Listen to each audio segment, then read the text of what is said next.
Hello. I'm gonna be it forever and ever.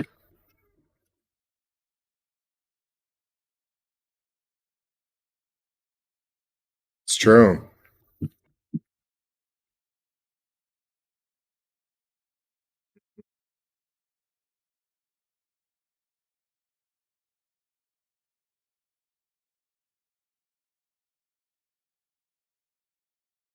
Good morning, good afternoon, good night, wherever you are, whenever you are. My name is it's Ronan Vector. Uh, Back again here in your timeline. We're gonna do some more Final Fantasy stuff. Um, we're gonna start with some light housekeeping. Then we're gonna do some Archer stuff. So I got to do a little bit of shopping though. One of my retainers, they're getting which one is it? Noob Noob. Yeah, my retainer, Noob Noob, has recently graduated to level 50, and retainers can wear all the same shit you do. If you don't know. And he's a fisherman, so I got to buy level 50 fisherman gear. And why do you gotta buy level 50 fisherman gear for a retainer NPC? Well, it's because you can send them out on little missions. They're usually lately they've been like 17 hours long. So, but they have to have meet a minimum gear threshold. So if they got crap gear, they won't be allowed to go out in the bestest missions.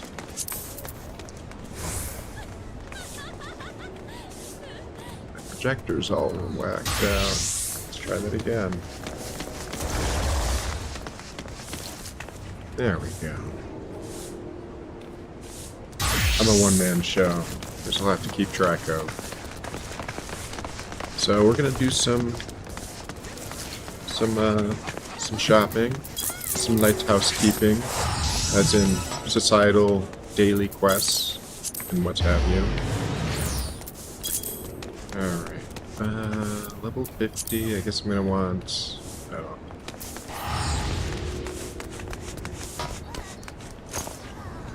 Wow. Nothing level 50.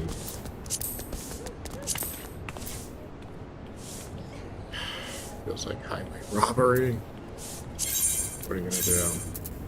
I'm always gonna be poor.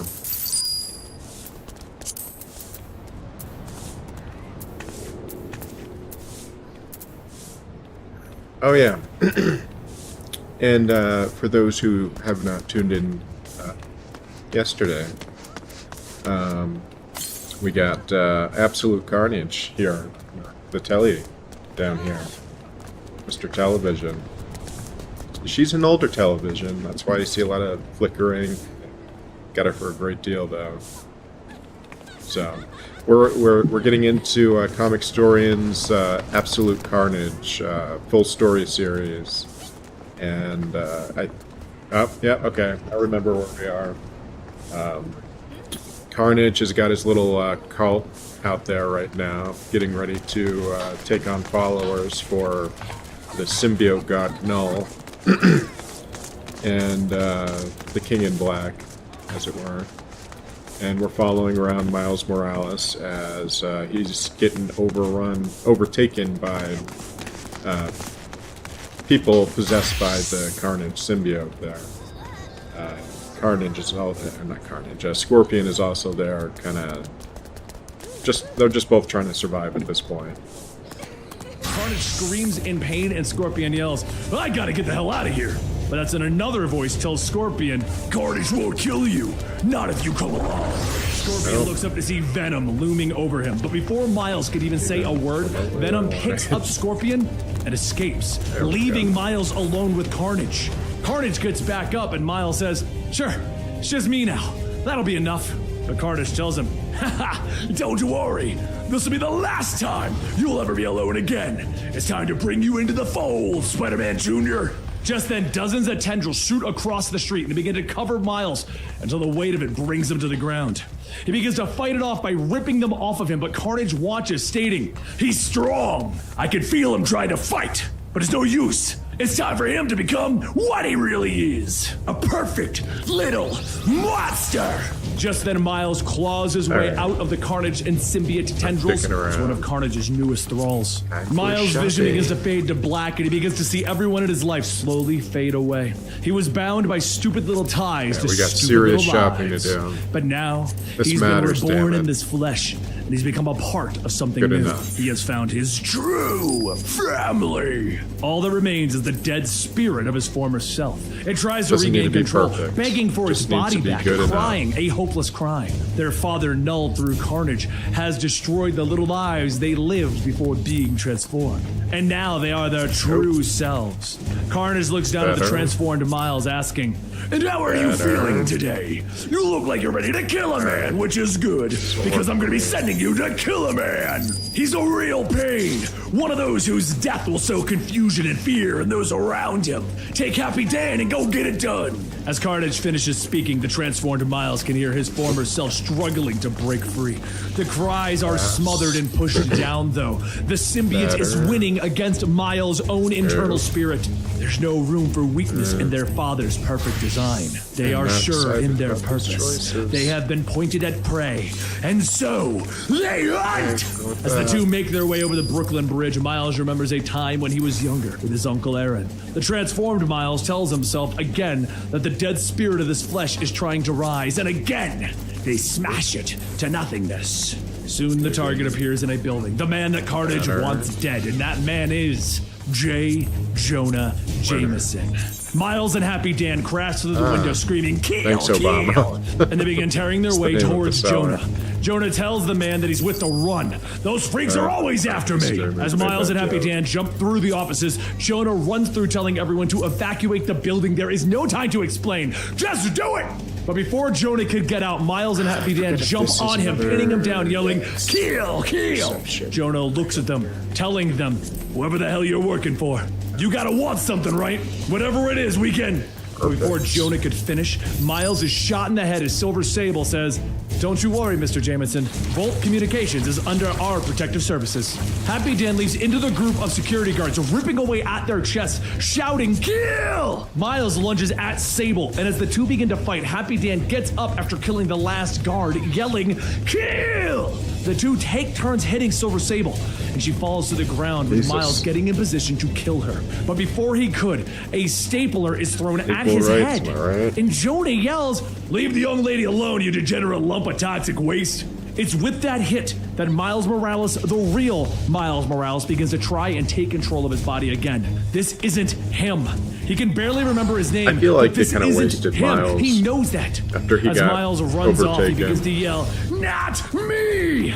And Happy Because I Dan think follows, after this, asking, he's just "Kill?" normal again. Miles hurries He gets like outside, a telling one-shot himself his where name over and over. talks Miles about being Morales. possessed. I kinda Miles forget Morales. He's trying to make his transformed self remember. And Happy Dan asks, "No kill?" Miles tells him, "No, no kill. We've done some bad things, but this isn't us. We're still human beings." Happy Dan pauses. He's telling him, "I can feel them inside. I can feel them." Just then, Happy Dan is shot in the back with Pretty Sable terrifying. yelling, "You're not getting away that easily." Miles screams, webbing up Sable's gun, taking it away from her. And once she's disarmed, he proceeds to beat into her again. As the three set of arms Jesus. punch her down, the transformed Miles stops, feeling his former self clawing his way in, making them hesitate. The symbiote version of Miles knocks Sable away, stating, "I will not let the dead spirit rise again!" And he charges at Jonah Jameson. As Miles jumps down onto Jonah, he sinks his teeth into his shoulder, and he says, "This is it. We are ourselves again." So The playing blood begins to screw fill himself Miles' here. mouth, and he knows that it is not his blood. And seconds later, he pushes Jonah off, shouting, "No kill!" Jonah tells him that he can see that he's struggling. He doesn't have to do this. The symbiote Miles shouts in his mind that they have to smother the spirit with the inevitability of Null. But his former self shouts, "I won't let this happen!" Miles Morales and the symbiote Miles begin to battle inside his mind, struggling for power, with Miles charging up his venom blast and hitting himself in the chest. The shock honestly, causes the Carnage I'm symbiote to alright. release, returning Miles to his former self. Sable gets up and begins to help Jonah back inside, but that's when Happy Dan stands up. "Kill?" Miles tells him, Not gonna "No, worry about no it." kill. I'm free of this thing. We can get rid of yours too. Happy Dan yells, free? Not fair! Not fair! Happy Dan throws himself into Miles, sending the two of them off of the building onto the roof of another one. They land in a pool with Miles scrambling to get out, telling Happy Dan that he needs to fight this. Right. You could be your own psycho killer.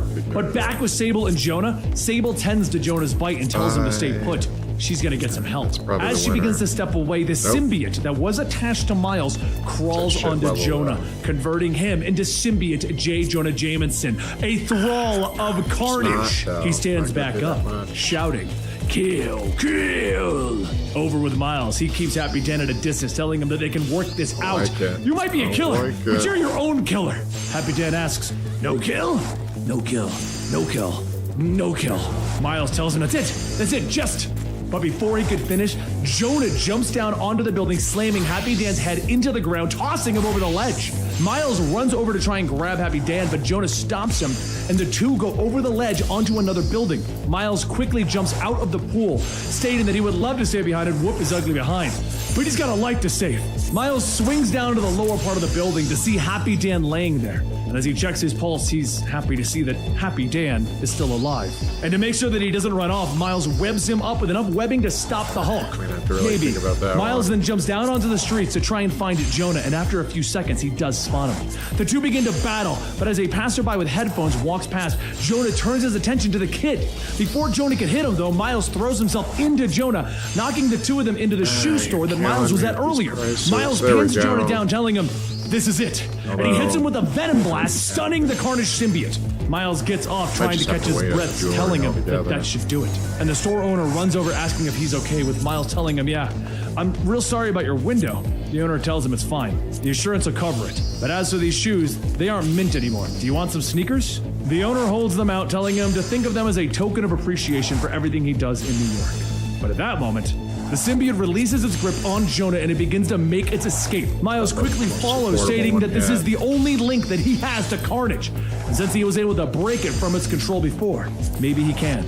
Miles grabs the symbiote, pressing it against himself, letting it take control of him, taking his own symbiote. His body twists and it warps as the symbiote covers him, but his mind is his own. He stands back up in full control of the symbiote's suit. Stating, alright, well, we'll start with that gear and see if it's good enough. Here we come. And if it's not bad, I'm gonna wait. Oh, actually, let me sell some stuff. Eddie lost him, the younger Spider-Man.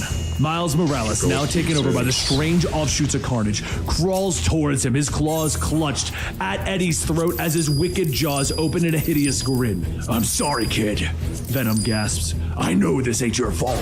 Venom lashes out, wrapping his hands around Miles' throat. He twists, using the strength of a symbiote to throw the creature away. We've had enough, he snarls. Eddie can hear Venom in his mind, telling him to kill the Carnage spawn while they have the chance, but Eddie refuses, telling Venom to calm down. Their conversation is interrupted, though, as a familiar voice calls out for help. Eddie, help me, man! You gotta help me! Mac calls out as the spawns begin to overwhelm him.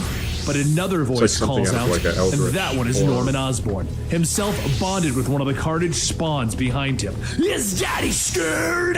He cackles, lifting a truck over his head. After Norman Osborn's battle with Spider-Man in the Carnage suit, he now thinks that he is Cletus Cassidy and thinks that he is actually Carnage. Eddie turns, trying to reason with the psychopath. We don't want to hurt you, Norman. We're trying to help you, trying to fix your grandson, Normie. We can help you too. Eddie tries to explain as Venom shifts over his face once more. For a brief moment, recollection suddenly appears on Norman's face and the symbiote drops away. What did you say about Normie? Now, Eddie! Kill him now! Venom screams in Brock's head. The symbiote suddenly begins to pulse and it reaches out from Eddie's chest. No! What are you doing? He questions.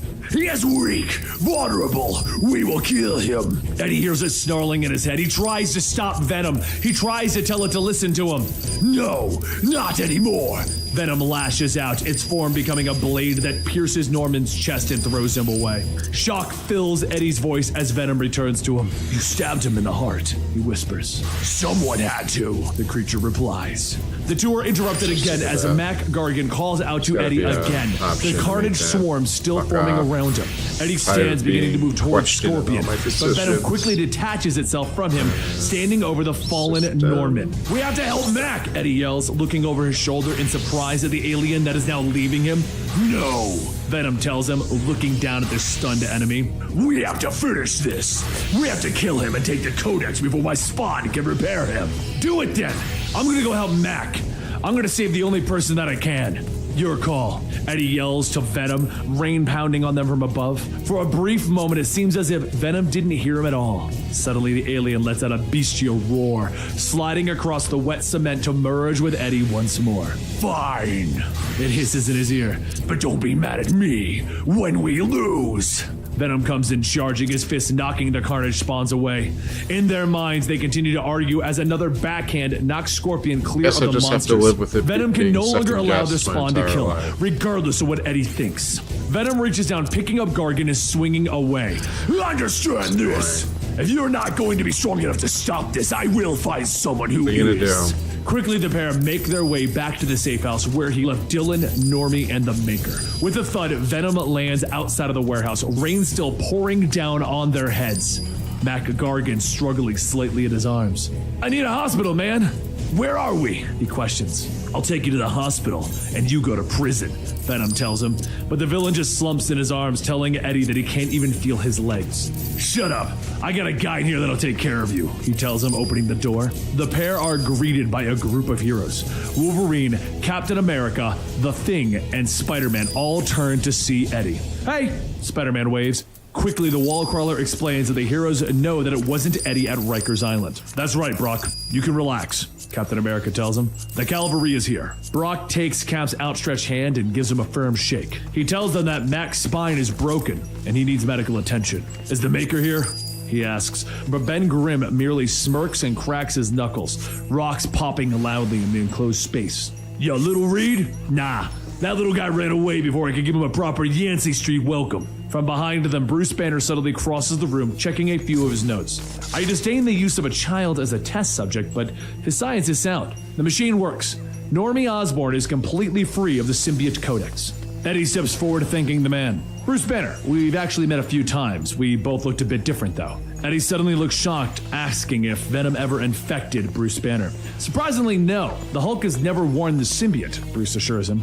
Eddie turns, finally seeing Dylan staring at him. That doesn't hey, sound buddy. right. He pulls him in for an embrace. Not Quickly, once. Dylan fills him in as to what happened, and finally motions to the strangely colored cat at his feet. His name's Sleeper. Hello, Eddie.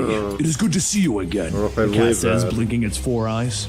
Eddie just nods at the symbiote, thanking him for saving his son. Spider-Man finally comes up, letting Eddie know that it is time, and that they need to get everyone into the machine. Eddie is shocked, though, when Peter tells him that he won't be going into the machine. What? Eddie hisses as the other heroes stand and watch, but Peter tells him that this was all his fault. I brought the first symbiote here to Earth. If I hadn't, we wouldn't even be in this mess. Tell him that our kind has been here since the Dark Ages, Eddie. Since the time of Beowulf and Grendel. Tell him he doesn't have to carry this burden. Venom whispers in his ear, but Eddie only nods. Yeah, you're right. You're going in last. Finally, he turns to the heroes and he claps his hands. All right, who's first? The rain continues to pelt from outside the room with lightning flashing, bringing the sound of close thunder. Hours pass and Spider-Man enters the chamber to discover Eddie standing over the machine that Captain America is currently sitting in. You okay? Pete asks him. But Eddie just nods and Peter asks him if he's nervous about how they have to face this new dark carnage. We'll be okay, Eddie tells him, his finger tracing along the glass of the machine. You're gonna tell Dylan before we go to war, right? Peter asks him. But Eddie just continues tracing along the glass, his finger pressing harder and scratching into it. Tell him what? That you're his father. Suddenly a shout erupts from the back of the room and Eddie comes charging in. Peter, get the hell away from him, he shouts. The fake Eddie begins to laugh and turn as the Carnage symbiote swirls around him. The image of Eddie shifts in Morse, and for a brief moment it reveals the skeleton beneath. But that moment is gone and the visage of Cletus Cap shatters above him as his spawn crawl into the building. Peter yells for Eddie to find Dylan and Normie, but Venom suddenly screams in his ear, No more more running. We finish this. It snarls as it morphs and shifts onto Eddie. What's the matter, Daddy? Performance anxiety? Carnage laughs. I do like Venom suddenly Carnage. lashes away I just wish from that Eddie. Carnage got to its meet visage Nolan taking on the mattered. form of a monstrous face with open jaws. We told you, Eddie. It snarls as the jaws now engulf Bruce Banner. If you aren't strong enough to end this, we will find someone who will. Bruce Banner begins to scream as Venom flows over him, calling out for help. But Carnage lashes out, his tendrils piercing Bruce's chest. Well, that was anticlimactic. I don't know who that nerd is supposed to be, but he's cut off as a massive fist slams into his face, knocking him away, revealing the skull beneath the symbiote. I felt that! Who are you? The massive creature rises, one the size of the Hulk, but covered in a symbiote, letting out a blood-curdling roar. We are Hulk!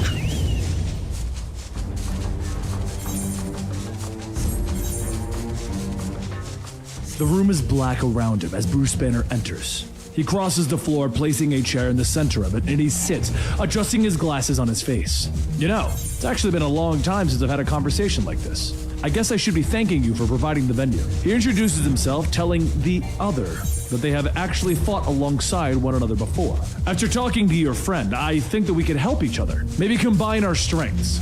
Once the others get here, of course. Bruce leans forward, telling him, trust is kind of a big deal for us. So why don't we start by telling you how we got here? Weeks ago, Bruce stands in a hotel room. Once he has the personality and control, he never knows how he got here. In his hand is a crumpled note from Joe. The note telling him that the room is paid for and that his friends are in the next room over. And it says to not bother them since he is too needy. Gently, he knocks on the bathroom door asking for Betty. He opens it to find Betty in her harpy form, sitting on the tub. And inside the tub, Rick Jones lays in an almost zombie-like state. Yes. This is me. Rick Jones is in the bathtub, getting better, maybe.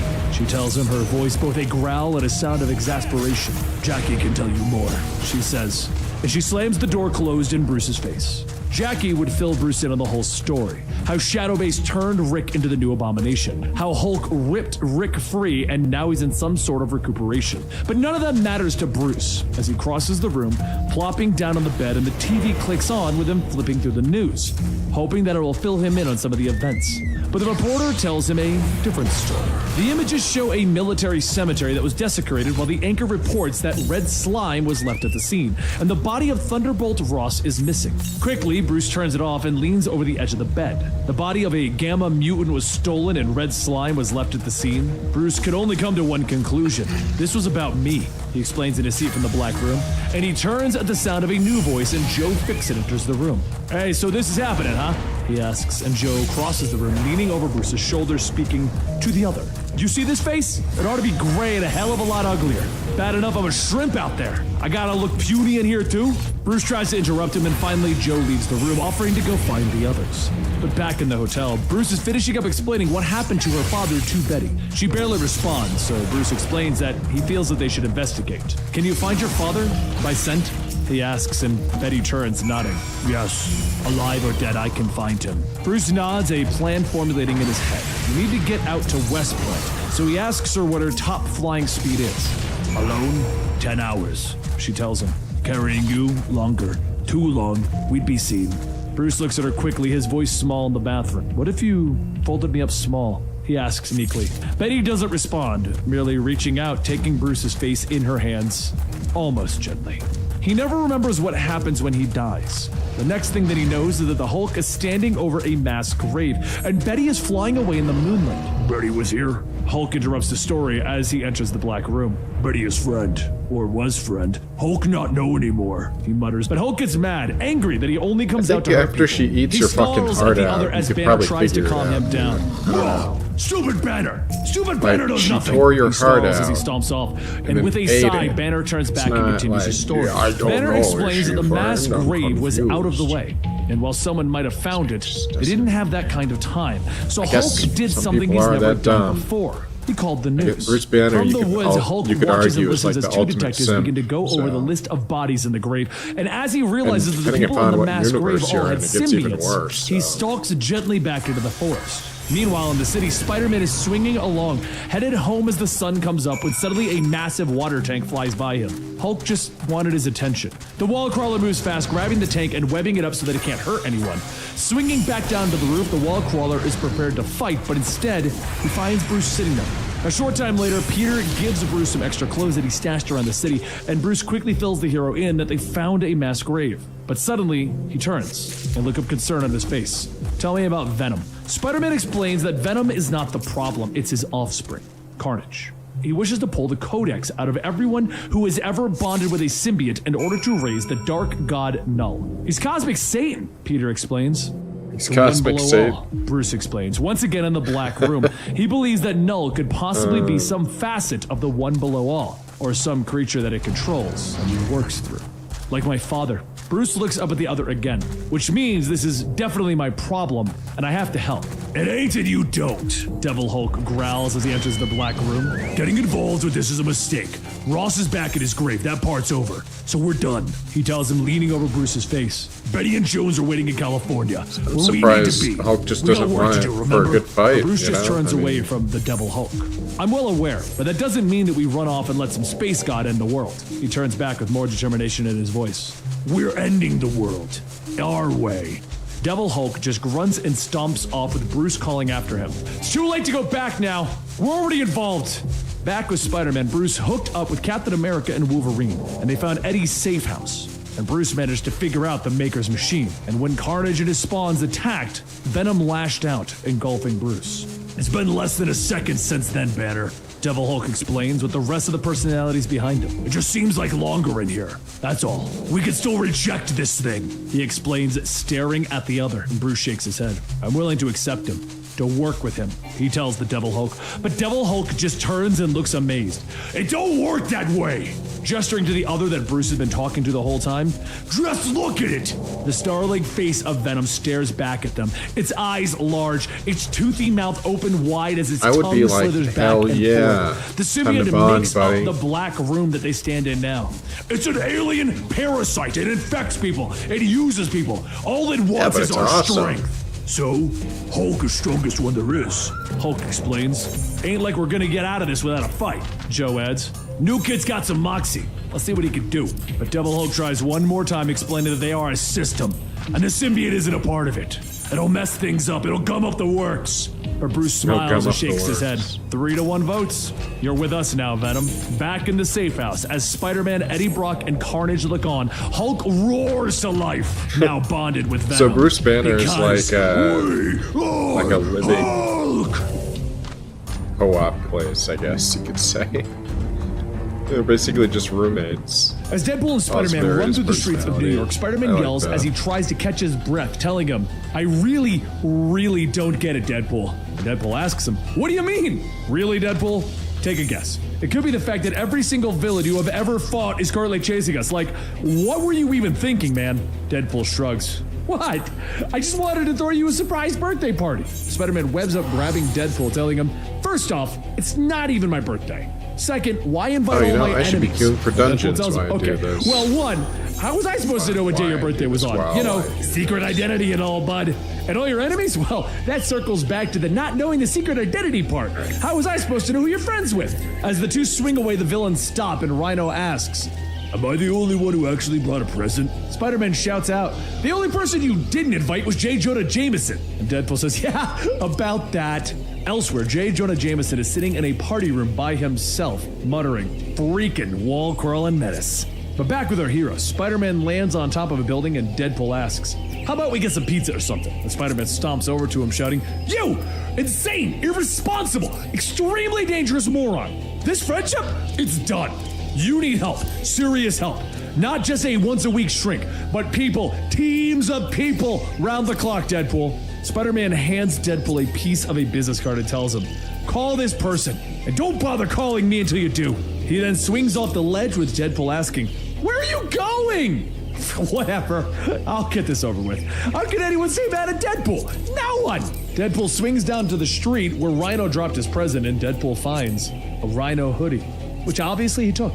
Weeks later, when Spider-Man didn't get over it, Deadpool decides that maybe, just maybe, after numerous unanswered texts, calls, self-restraining orders, and blocking him on FaceSpace, that maybe Spider-Man is still mad. So why not go see the person on Spider-Man's business card? John Jameson at Ravencroft. Sure, why not? This place looks happy. Deadpool kicks in the door, shouting that he's ready for his sponge bath, Dr. Phil. And after a few moments of silence, Deadpool says that this is not the reception that he was expecting. He walks up to the guard watching the security cameras and says that he's gonna check in. Can he inform John Jameson? Make sure to leave all the guns home, even the cavity search gun. The guard doesn't answer, so Deadpool says, all right, I get it. You're sleeping on the job. Say no more, my friend. Just gotta go this way. As Deadpool whistles and leaves, he doesn't notice that the guard sitting there has his throat slit and is clearly dead. Meanwhile, back at the facility, Carnage begins to tell his symbiotes that God is coming, Cult of Carnage. God is coming, and he is angry. Hell, he's pissed! Right. As if we didn't have enough problems with the spy and scavenger hunt. Now missing that Shawshanked way out of here thanks to an all-American werewolf and stupidity over there. The Carnage converted John Jameson as a werewolf pulls down the hood to his robe, stating, I promise that I'll make amends. Just let me. And Carnage stops him, telling him, oh, don't worry. You will make amends. Otherwise, we'll see about getting you fixed. Just then, Carnage hears somebody clapping, and Deadpool tells him, oh, this is perfect. I've heard of this kind of immersion therapy before, but I gotta ask, why pick Carnage? Carnage is a loser. You should have gone with Stiltman. Now that would have been more threatening. And what's with Fido over here? Feels like he's got some real fur on him, possibly fleas, and that dog breath. Hey, you!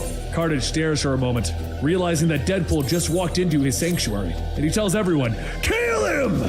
Seconds later, Ravencroft's halls are filled with the screeching really screams like of Deadpool as he begins to run away from Carnage and his horde of symbiotes. So what is Deadpool to do when he doesn't have any guns? Well, the next best thing. Microwaves! Everyone and their mother knows what happens to a microwave when you put metal in it. And there's going to be more metal in there than Iron Man's underwear. That is, if Iron Man wears underwear. Or is he naked in there? These are the world's greatest mysteries.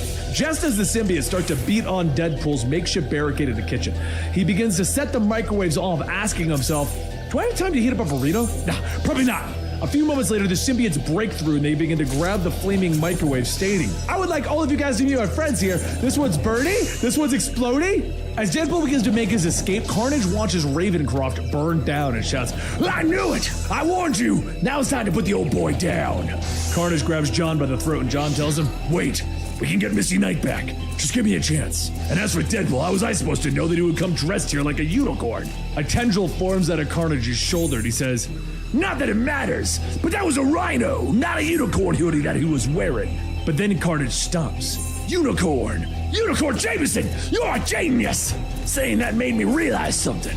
That clown Deadpool's the only human alive that has merged with 4 symbiotes. His spine is like hitting the friggin' Codex lottery. In other words, Deadpool's a damned unicorn. And because of that, my children, Deadpool's my top priority. Well, because of that, and another possibly more important reason, I really hate that guy. But later, at Deadpool's not-so-secret safe house and comic store, Deadpool goes through the list stating, I love this one, and especially that one. But this one, they probably should have just stayed friends. But the rest of you, I love you all. I'll never part with your beautiful guns ever again. It felt like leaving the house without any underwear. Again, and the 44 Magnum, you are missed most of all. Just then the phone rings with Deadpool sighing, asking, can't a guy have an inappropriate intimate moment with his guns in peace? This better be good. But Deadpool answers as Spider-Man yells, thank God!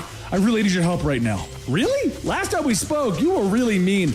Our friendship is important, but you just threw it out the window, Spidey. Our friendship was like the pizza with pineapple on it of friendships to me. The Spider-Man tells him, look, when this is all over, I will take you to the New Yorkiest pizza place of all time. Hell, the Statue of Liberty and Derek Jeter will be serving. But right now, as someone who hasn't bonded with a symbiote before, I need you to help me fight Carnage. And Deadpool tells him, right, about that, well.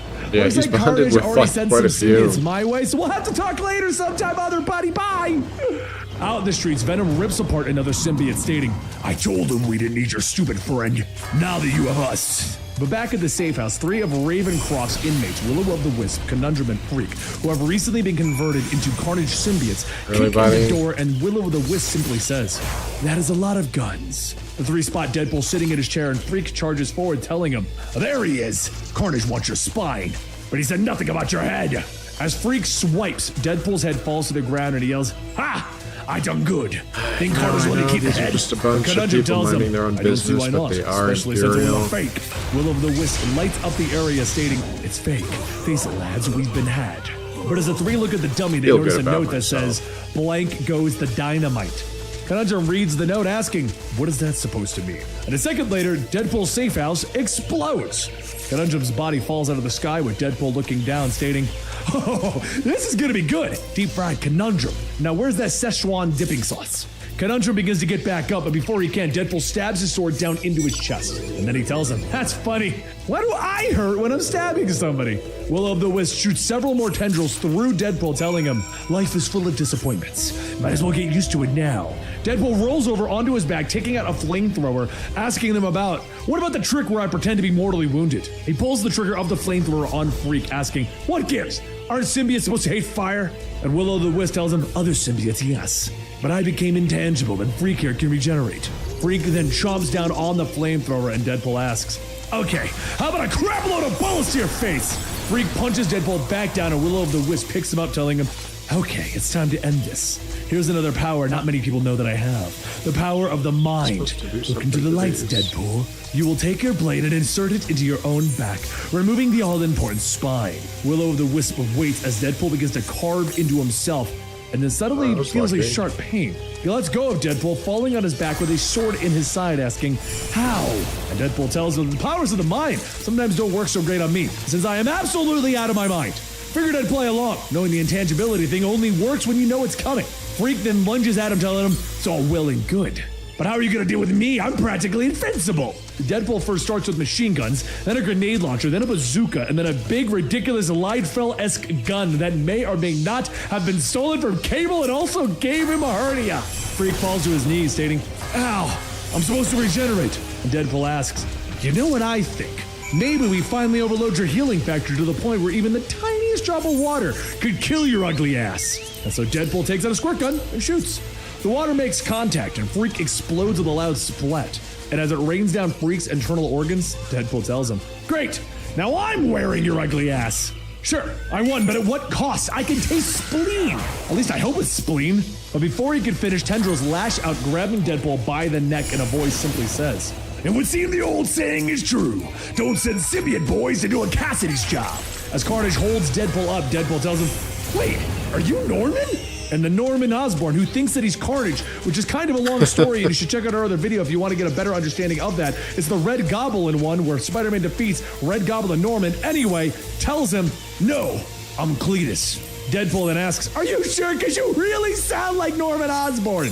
And as Norman Osborn squeezes down, Deadpool gasps for air, telling him, "If this isn't the pineapple with pizza on it of the Who's on First for Teens, then I don't know what is." Which, by the way, I wasn't. A few moments later, after being slid up and stabbed by a set of claws, Deadpool asks, "Are those Wolverine claws? Why did it have to be Wolverine claws?"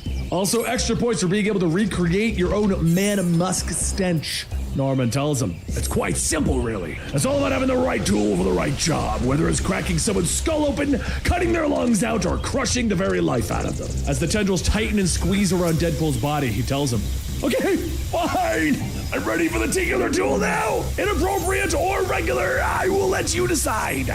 Norman pulls him close, telling him, "You don't know how special you are, huh? Simply put, your specialness to Null lies in the fact that you have merged with 4 symbiotes.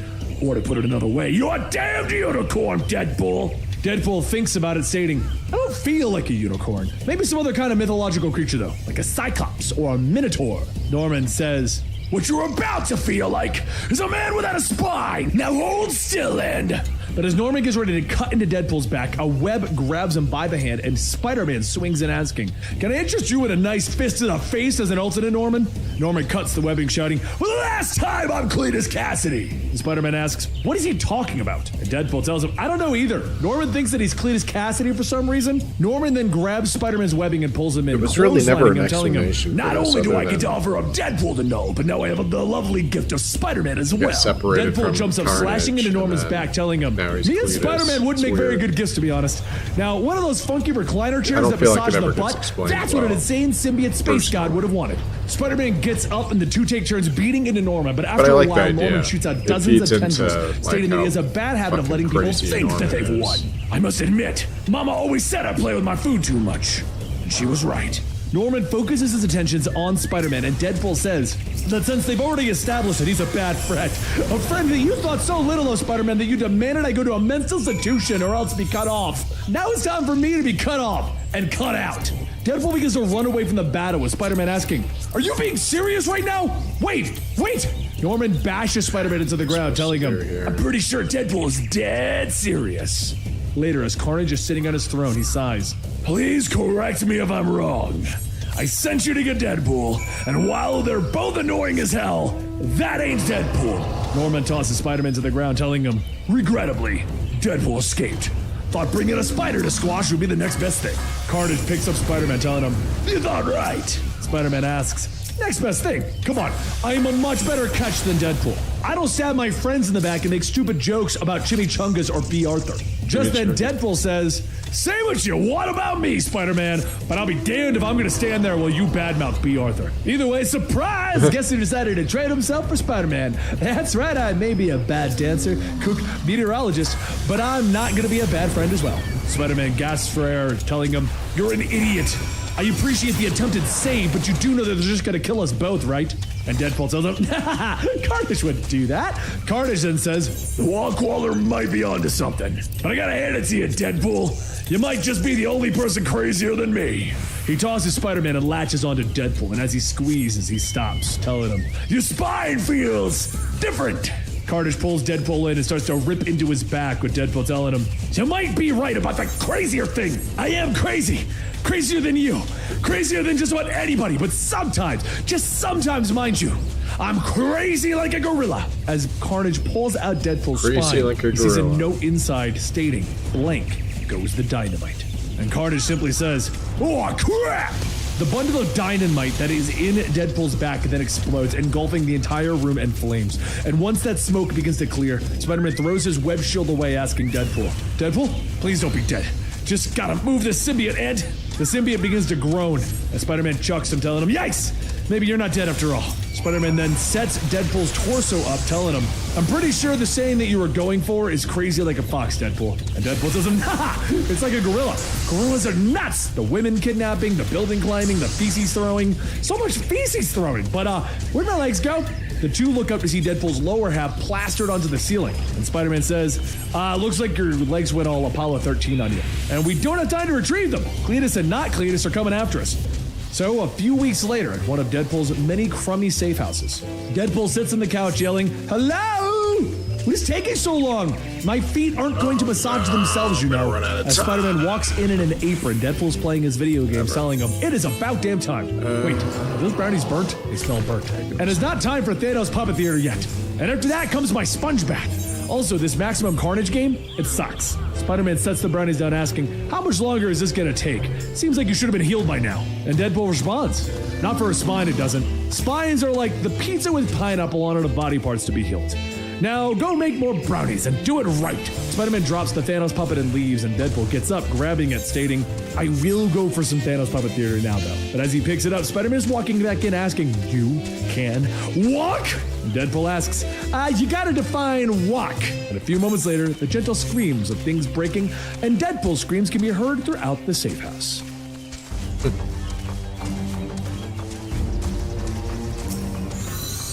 All seemed lost. Carnage was winning. He was collecting the codex from every person who had even worn a symbiote. Scorpion was next on that list, and when Miles Morales intervened, there was hope. He had stunned the Osborn Carnage long enough for Eddie to save Scorpion. However, Miles wasn't so lucky.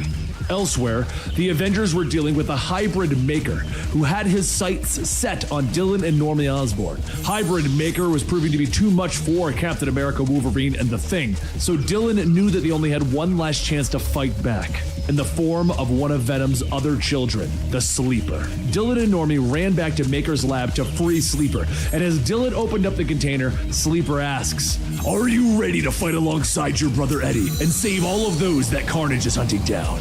Dylan holds out his hand to the symbiote and tells him, yes. So Sleeper begins the bonding process. As Sleeper begins to wrap himself around Dylan, Dylan's eyes turned black and he began to speak in another language. Sleeper released his grip, screaming, "Get away from me! Whatever's in your mind is something else." And Sleeper asks him, "What are you?" Dylan looks at himself, telling him he doesn't even know. Back on the streets, Hybrid Maker is laughing as he easily beats down the Avengers, asking, "Is that really it? Is that all you've got?" Just then, Hybrid Maker is hit in the chest with an arrow, and a second later, a sonic blast disrupts his connection to the symbiotes. Hawkeye then jumps off the Jeep that he was riding and sends it into Hybrid Maker, telling him, "Sorry I'm late. LA traffic was murder." The Jeep goes crashing into a wall, and Hybrid Maker pulls himself out, shouting, "Do you really think that was enough? Do you even know what I am?" Dylan walks up with Sleeper as he takes the form of a wolf, telling him, "No, not really, but my friend might. Sleeper, kill!" Sleeper roars as he lunges forward at Hybrid Maker, biting into his chest, and Spider-Man yells that they have to help, but Dylan tells him, "No, wait." Sleeper jumps back and Hybrid Maker asks, "What is this? Did you intend to slobber me to death?" Dylan tells him that Sleeper is capable of making any chemical from his body. So no, it's not slobber, it's napalm. And Hawkeye laughs, telling him, "Metal!" and he fires a flaming arrow. Soon everyone hears a loud whoosh as Hybrid Maker's body bursts into flames, and the fire burns bright, causing everyone to cover their eyes. As it dies down, they see Hybrid Maker slipping away into the sewers. And a few hours later, back in the lab, Bruce tells everyone that he and the Hulk had their own run-in with some symbiotes. But everything regarding Maker's machine is sound. The miscalculations have been adjusted to relieve the discomfort that the boys have heard earlier. So if everyone is okay with it, they can proceed and try to remove the codex of a symbiote from Normie's body. As Normie begins the process of removing the codex, Spider-Man tells Dylan that he did good back there. His brother would be proud of him. And Dylan says, yeah, if he ever comes home. He then sits down along the wall with Sleeper, and Sleeper tells him, never do that again. So Dylan apologizes to him. He had to do something and it just sort of kicked in like instinct. He didn't even know that he could. Sleeper stops him, telling him, controlling a living thing against its own will is unethical, and so Dylan asks him, how's Telkar, your original host? Sleeper looks at him for a moment and tells him, napalm was a good idea, but why a wolf? Dylan tells him he's not sure. Maybe it's because he saw Eddie do it with his symbiote, but to be honest, he really isn't much of a dog person. Sleeper tells him that he understands, so maybe this will suffice.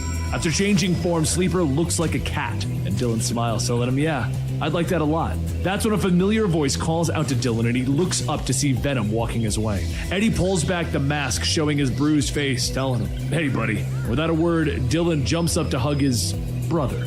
Sleeper watches from the shadows, telling him that he'll stay by Dylan's side for what's about to come. He'll protect him and never betray him. But there's one thing that he must ask. When are you going to tell Eddie what you really are?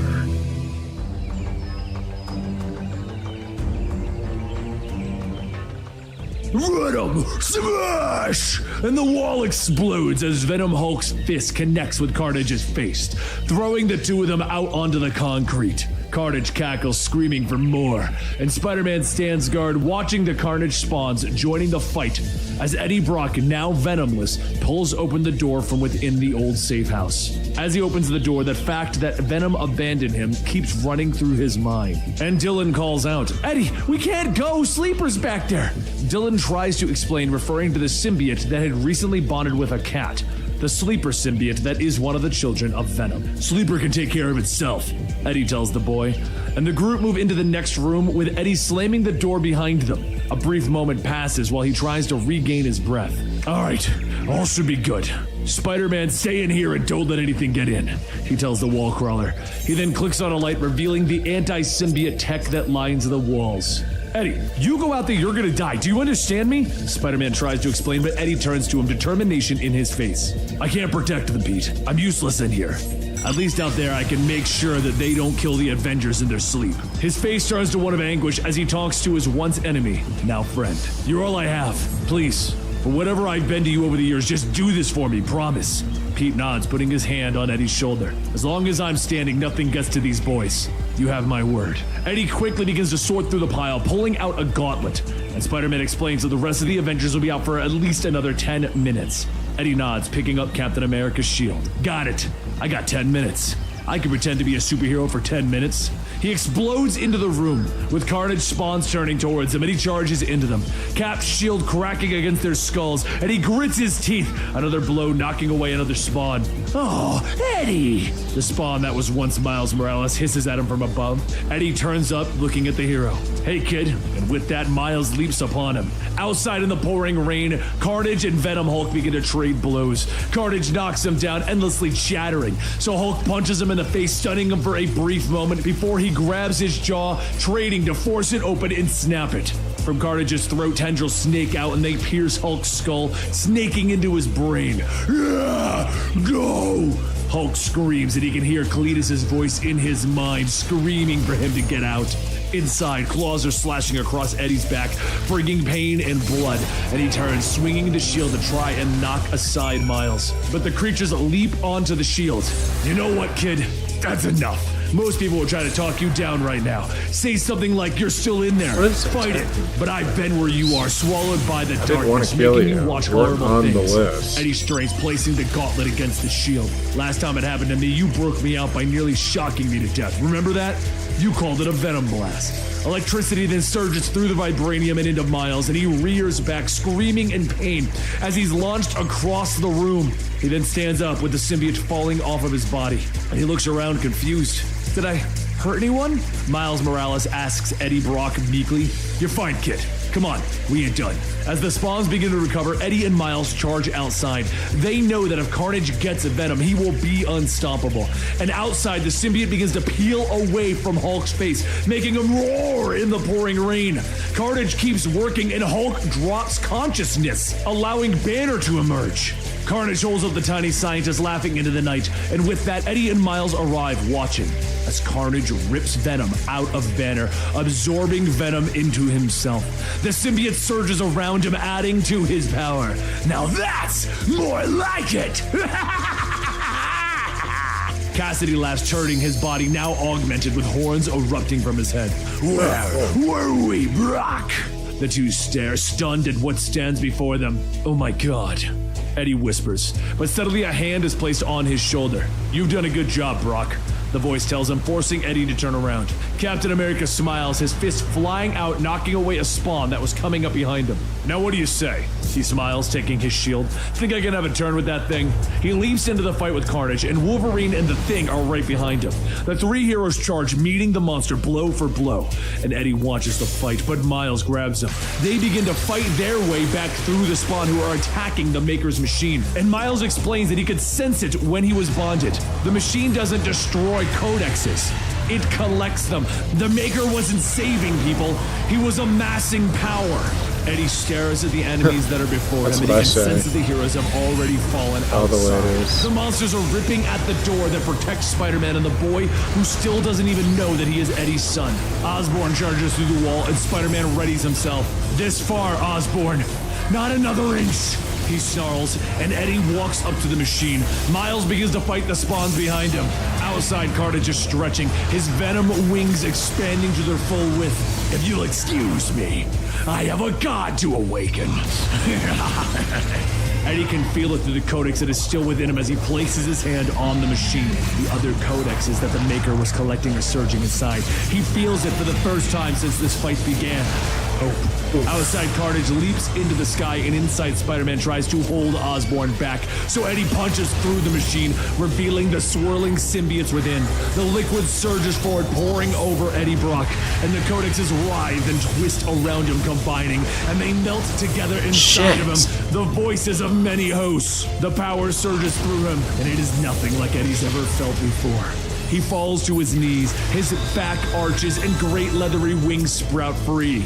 This ends with all of us. He snarls in his head, leaping into the air. We're stronger together. Together, we are Venom. Oh my god, I can't believe I got hit by that again. Rikers Island. Years ago, Cletus Cassidy looks up with a smile of an insane person pulling across his lips. Would you like to know why you're gonna die? He asks. I mean, I'm happy for the company, but you know you're basically gonna die, right? The guard shuts the door, telling them to play nice. And Eddie continues to stare at the man before finally speaking. I'm gonna get hit every time by this I thing. ain't having you where I can't see you. He grumbles and Cassidy just smiles. Smart. More than the last guy that was in here. Earned my 11th life sentence on that one. Did he just call you Brock? Cassidy asks. Brock. Yeah, Eddie Brock. So Cletus pulls himself onto the top bunk, looking back on the man. I've heard of you. You're that Venom guy. You're like me.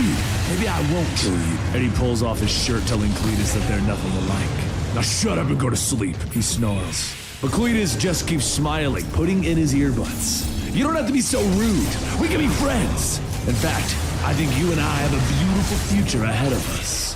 And back in our current day, Carnage laughs as Eddie catches up to him, slamming the monster into the wall hard enough to crack the concrete.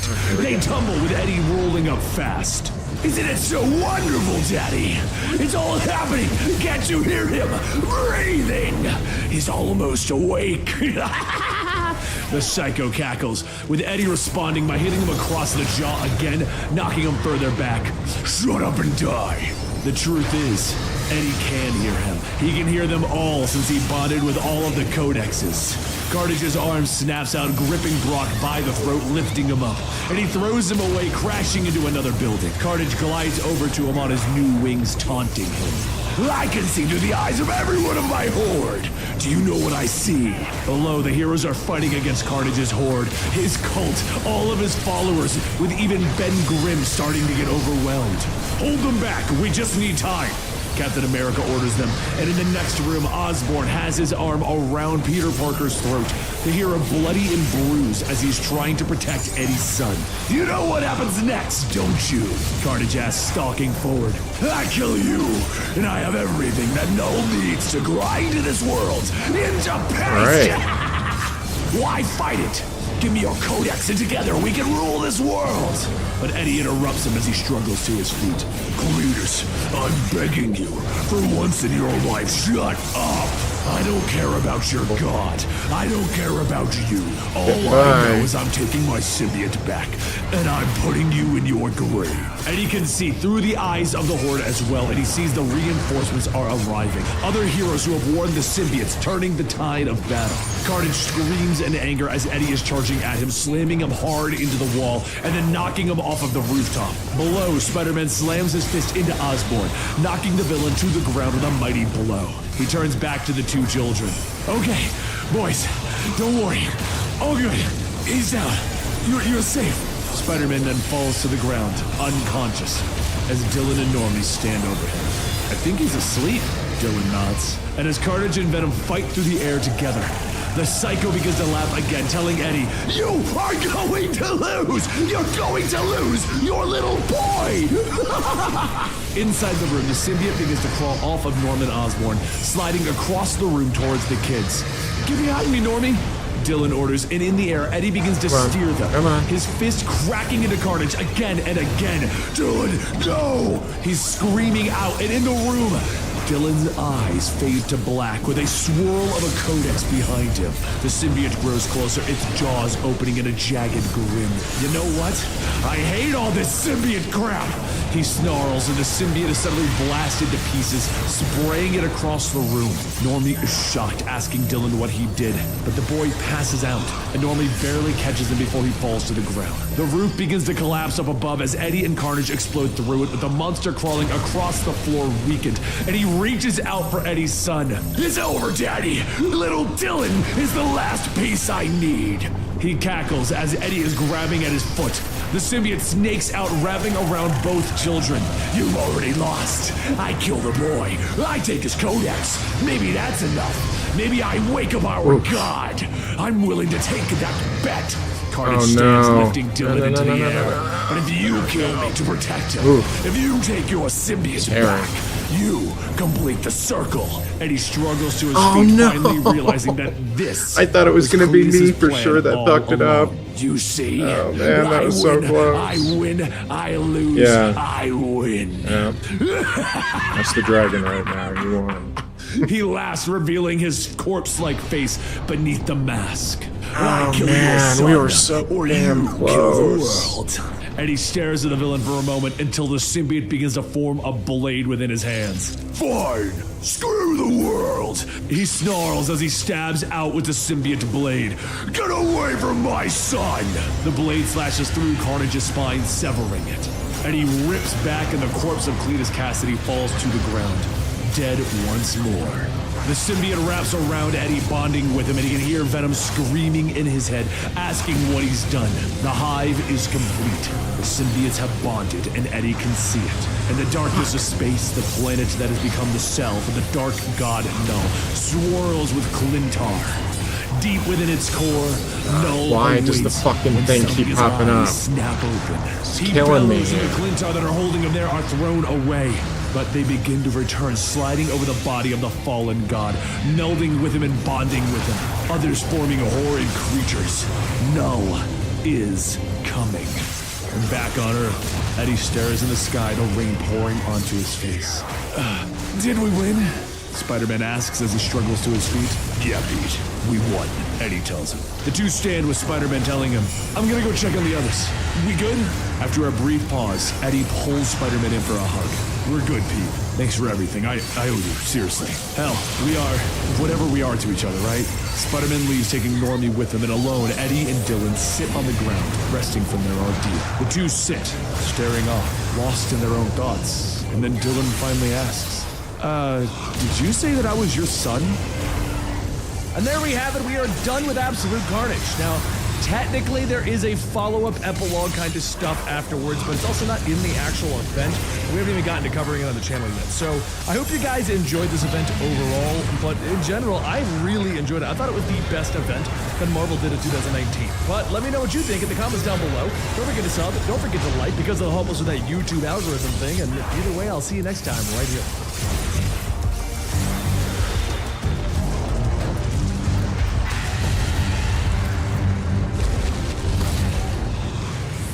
Today we're going to bring you another massive storyline right here at Comicstorian. We're going to tell you the story of Brian Michael Bendis' Guardians of the Galaxy. You see, when the first movie came out, Brian Michael Bendis started a new comic book line featuring the movie version of the Guardians of the Galaxy.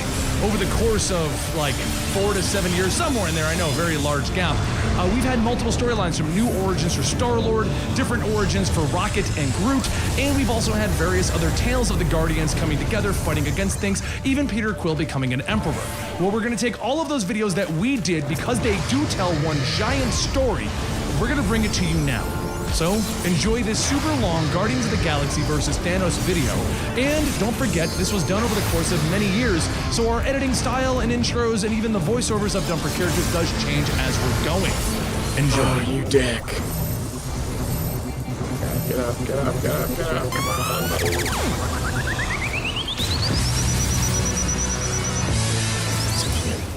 Go for that poison. Groot was being escorted into a prison, and we really don't know why. But the guards, they were messing with him. Just I am Groot over and over again. It's my favorite game to play with this dump. Watch this. Who are you again? And then he tases Groot. I am Groot, he says sadly, knowing where this is going. Oh, come on, don't be shy. Introduce yourself. The guard tases him again. I'm sorry, I have a bad memory. What's your... And as he tases him again, Groot has had enough. And he breaks out of his cuffs, screaming, I am Groot! He then slams both guards against the wall, and he grabs the one that was tasing him by the head. I am Groot!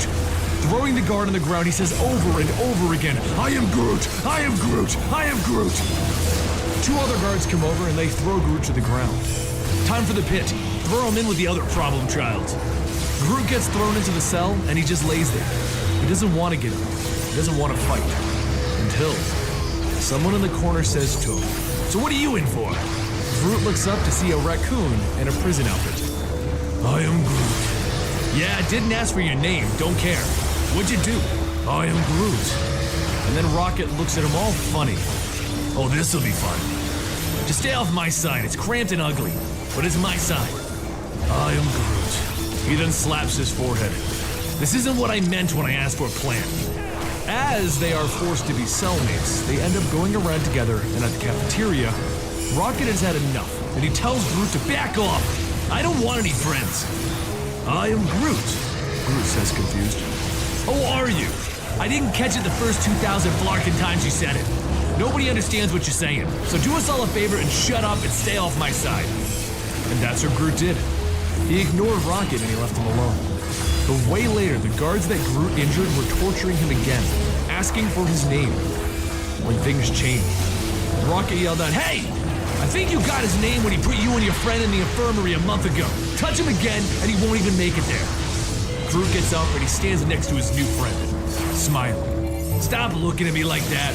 So they got to walk away from the guards, and Groot returned the favor by growing trees and a small bed for Rocket in their cell. Rocket smiled, and he was amazed that Groot did this for him. But just then, the lights were turned off and the guards walked in again. "The lights won't be on for a few seconds. Plenty of time to teach you two a lesson." And Groot leaped in, yelling, "I am Groot!" Rocket replied to him, "Good idea. I'll take the big guy." Wait, what? A bigger smile forms on Groot's face as he turns to Rocket while beating on the guards. God. "Are you I'm Groot?" gonna get fucked over. I did, yeah. So Groot grabbed him and he held him as close as he Oh, could. here. I got "I'm all saved. ears, pal." Stay away from me. So Groot Stay away asked from him, me. "I am Groot." Oh, man. "Don't know. I've been stuck in a cell with you for months. Guess I got good ears. So what are Okay. you in for?" He's gotta "I be am almost Groot." dead. He's like right there. Are you serious? How is he You're not crazy. dead? With that, the two of them became inseparable pals. They went on many crazy adventures, and they made Ooh. other friends in the Got form of Harry. Star-Lord, Drax, and Towards the end Gamora. there. And no matter what happened, they did it together. Ooh. What a pain in the ass. Peter Quill was 10 years old when he saw his first alien. The experience was not a very good one, as he watched his mother give her directly in the life way. in order to save his. So 8 years later, what did Peter want to do? Go into space. As Peter sits in the cockpit of a ship, warnings begin to blare that the enemy ships are closing in, and he shouts that he knows already. Peter goes through the controls, saying that it's high on heat but low on compression. Ions are up, but the deuterium is down. What else do you need? The onboard computer says that it is sorry. It cannot answer that Alright. question. And Makes Peter me says, happy. "Fine, engage thrusters." Explosions begin to go off, and the computer says, "Fatality." Do Then this another voice like- shouts for Peter to open up. He crawls out of the 13 simulated more cockpit and times tells round. Freddy that he would have just let him die in space. Freddy says no can do. It's almost 6 in the morning, and if he keeps going like this, he is eventually going to get caught. Besides, they have 9 ships, all with Well, thruster as long as I'm problems in the doing hangar that need society. fixing. And Haywood Once called I out, get to my so he's got to archer clean the class, I won't floors be too. able to do Peter such, sighs while pushing the vacuum, thinking about how this is a high-level great things. ship in all of her glory. But all of Peter's hard work is one day going to pay off. He's going to be able to fly the greatest ship known to mankind, the Astron 1, and become the greatest astronaut ever known. It's just at the current moment, no one knows it. Peter stares at the Astron, and another cadet shouts that it's coming, and a few seconds later, the Kree Warbird shoots by. The Warbird is a ship that the Avengers had donated to the space program after their last adventure in space, and no one's been able to learn its faster-than-light warp drive. Once the Warbird lands, another cadet by the name of Hastings jumps out shouting that she did everything, and it still won't jump. All it does is stall. A few of the other engineers go over the data trying to figure it out, but the other cadet, Isaac, says that it's obvious. They need to drop the hammer and push it harder. Force the warp drive to wake up. Across the room, Peter says that that's a dumb idea. If the ship's stalling, they shouldn't push her harder. What they should be doing is cutting the thrusters to free up the faster-than-light drive, and boom, warp speed. Everyone stares at Peter, and Isaac says that that's the dumbest thing he's ever heard. Going slower is the opposite goal of a warp where drive. does that leave Peter us steps now? up shouting that it's a Alright, so precision tomorrow instrument, we're gonna and they're be driving her like trusted. a sledgehammer. And Isaac shouts at him to get back to vacuuming. Let the The real options will be pilots handle done. this one. One of the engineers steps And up we move between them on and to yells at Cabal. both of them to just get back to their work. Isaac, go run a flight plan. probably stop Mechanic, by here do for whatever the it is you free do. missions in order Isaac to get, laughs, saying that that's right, Grease Monkey. You get out don't of have the what it takes to be an currency and all astronaut. that. And Peter's response? Well, he cracked Isaac across the face. Later, Commander Lisa Chang calls Right. Peter into the Astron to discuss Peter's later run-in. He says that he asked for it, and Lisa tells him that she's referring to the hundreds of unauthorized hours in the simulators. He lights up, telling her, "My flying's pretty slick, huh? Do I get a job or what?" 5 She hours sighs, on telling him mission, no, he man. definitely does not get a job. The Astron I will be never going on a mission to equipped colonize another Upner planet. They have no with his new room for fishing wild gear. cards. I got Her and his completely mother were like sidetracked. sisters, which is why she helped him out with getting this mechanic job. But this, she can't shield him from it any longer. Therefore, he is hereby discharged from the Noob Astron can't 1 fish if he program. doesn't Pack have up his and fishing report gear, for right? reassignment. Peter tries to say, but just look at my flying! But Lisa stops him, shouting that he doesn't understand what it means to be an astronaut. What would his mother have said about all of this? Peter turns, hitting a box of parts, and he takes the Astron 1 external bolt, hatch wrench, and he runs to his room. While packing up, he looks down at the Badoon ship that came to Earth, and then the picture of him and his mother and Lisa when he was younger. Peter smiles, remembering something that his mother once said. Pick a high target and you're gonna hit it. So a short while later, back on the Astron bridge, Lisa asks herself, where did she go wrong with Peter? And then there's an emergency call about an unauthorized launch. The Kree warbird rockets into the air and Peter shouts, "Yo!" Lisa radios to the warbird, yelling to Peter that they will shoot him down, but Peter continues to fly. Hastings and Isaac follow closely behind, prepared to fire, and once the lasers are shot, Peter starts to hit the controls. Lisa radios that he needs to stop this, but Peter looks through the system, telling her that he's high on heat, low on compression, ions up, what else do you need? Peter then cuts the thrusters, and Hastings calls out that he's slowing down. They should be able to hit, but then light surrounds the warbird, and seconds later, the ship disappears. Back on the bridge, Lisa shouts that he did it. The warp drive is online. They have the data for the Astron. And out in space, Peter shouts, "Suck it, everyone. I'm in space." Except the warbird stalls and loses all of its power. Peter tries to access the controls, but with no response. Peter starts hitting it, and he tells himself, great, I just got into space and now I'm blowing it. 3 days later, while floating around in space, Peter gets to work trying to fix whatever it is that went wrong when a voice over the radio says that it looks like he's having mechanical problems. Peter looks around and says, holy crap, yes, this is Peter Quill. Thank you. I never thought I was going to be rescued up here. The voice tells him that they're not here to rescue him. They're pirates. They steal things, so prepare to be boarded. A few moments later, the warbird is brought aboard a giant pirate ship, and the aliens surround the ship, and a voice says to not give them any trouble. They just want the ships, and then they'll be on their merry way. The leader steps on board with another shouting that he's about to be robbed by Yondu and the Ravagers. The Ravagers look around and they find nothing, and Yondu notices a compartment open and shouts, "You better hurry and climb out of the ship's guts before I drag you out by your eyeballs." Peter thinks about it for a second and then he realizes he has a plan. He climbs out of the bottom of the ship and then he crosses the wires to simulate a radiation leak, which would mean suddenly the doors on the ship shut, trapping everyone on board of the warbird. Everyone inside shouts, "What the heck is going on?" And then they feel a rumble. Back in the holding bay, Peter drives a crane pushing the warbird back into space, and he yells, "Walk the plank, suckers!" As the warbird floats on, Peter then shouts that this ship is now the property of Peter Quill, king of all pirates. That is until Yondu tackles him to the ground. Yondu yells that he's going to pull out his lung. And that's when Peter pulls the trigger on the gun that he had taken from home. The giant laser fires and Yondu grabs his arm, yelling, "That for tack can hurt." Peter runs off into the air vents trying to come up with another plan while Yondu goes back to searching. Yondu continues to shout that this is his ship. I can hear where you're going. There's no way that you could steal my ship. Yondu then heads into the treasure room, and Peter thinks that he could use this to his advantage. What do pirates love more than anything? Treasure, loot, booty? Just got to. But as Yondu walks in, he sees Peter's helmet, and he charges after him. He then stops when he sees that it's just a helmet on a stick. Suddenly, the giant gold statue next to him starts to creak as it tips over and crushes him. A short while later, Yondu begins to wake up, and he looks at his now bandaged arm, stating that that was stupid of him. He then turns back to see Peter at the controls, and Peter asks, "How exactly do I fly my new ship?" Yondu tells him that this isn't your ship. And Peter says, "That's fine, I'll figure it out in a few minutes. Don't be a sore loser about it." As Peter continues to work the panel, Yondu begins to pick up the cuffs and he sneaks on Peter, banging the helmet with a gun. Yondu then says, "You really thought you could take me prisoner with my handcuffs? Think again, you holy flarkanards, you're a kid!" Peter sticks the gun into Yondu's stomach, telling him, "I'm a kid with a gun." Yondu pushes the gun to Peter's head, telling him that he's keel-hauled men more decent than him for less. "So here's the deal. I'm gonna take what we want from your ship, and then I'm gonna let you drift out in space. Put your fate into the hands of the stars." Peter says that's a stupid deal. How about he lets him stay with them as a member of his crew? "I trapped your friends, stole your ship, found your treasure, and almost got away with it." Yondu tells him that he's just a dirt-poor boy from Earth. Not worth a damn here. And Peter shouts, "Come on! That ship you stole? I stole it first, and I killed my first alien when I was 10, proving to the people who told me that I couldn't make it to space wrong." Peter's eyes begin to water, and he says, "Please, I have nowhere else to go." A little while later, once all of the Ravagers are back on board, one of the aliens asks Yondu, why did he do it? He looks over at Peter and he says, "Kid is one of us. Maybe one day he'll be a great pirate. Or maybe we'll just let him clean our ship." But while Peter pushes the Star-Lord Huvvac around, he tells himself that this is his new job, for now. Because if these aliens can be pirates, so can he. As the days pass, Peter stops when he can look at the universe that he worked so hard to see. And as he does, Yondu says that someone must have been sleeping since his floors ain't getting cleaned. Yondu notices Peter holding a picture, and when he looks at it, he says that it must be the Badoon ship that he's looking for, the one that he asked if they could find 100 times. Peter laughs, asking, "What if I asked you 101 times?" And Yondu asks him, "What would you even do if we found them?" Peter says that he would shoot it out of the sky, throw it into the sun, pee on the ashes, and dance on their grave. Yondu tells him that that's the thing about space. It ain't complicated. It's all about the big nothing out there with the occasional thing of interest. Steal one thing, avoid another.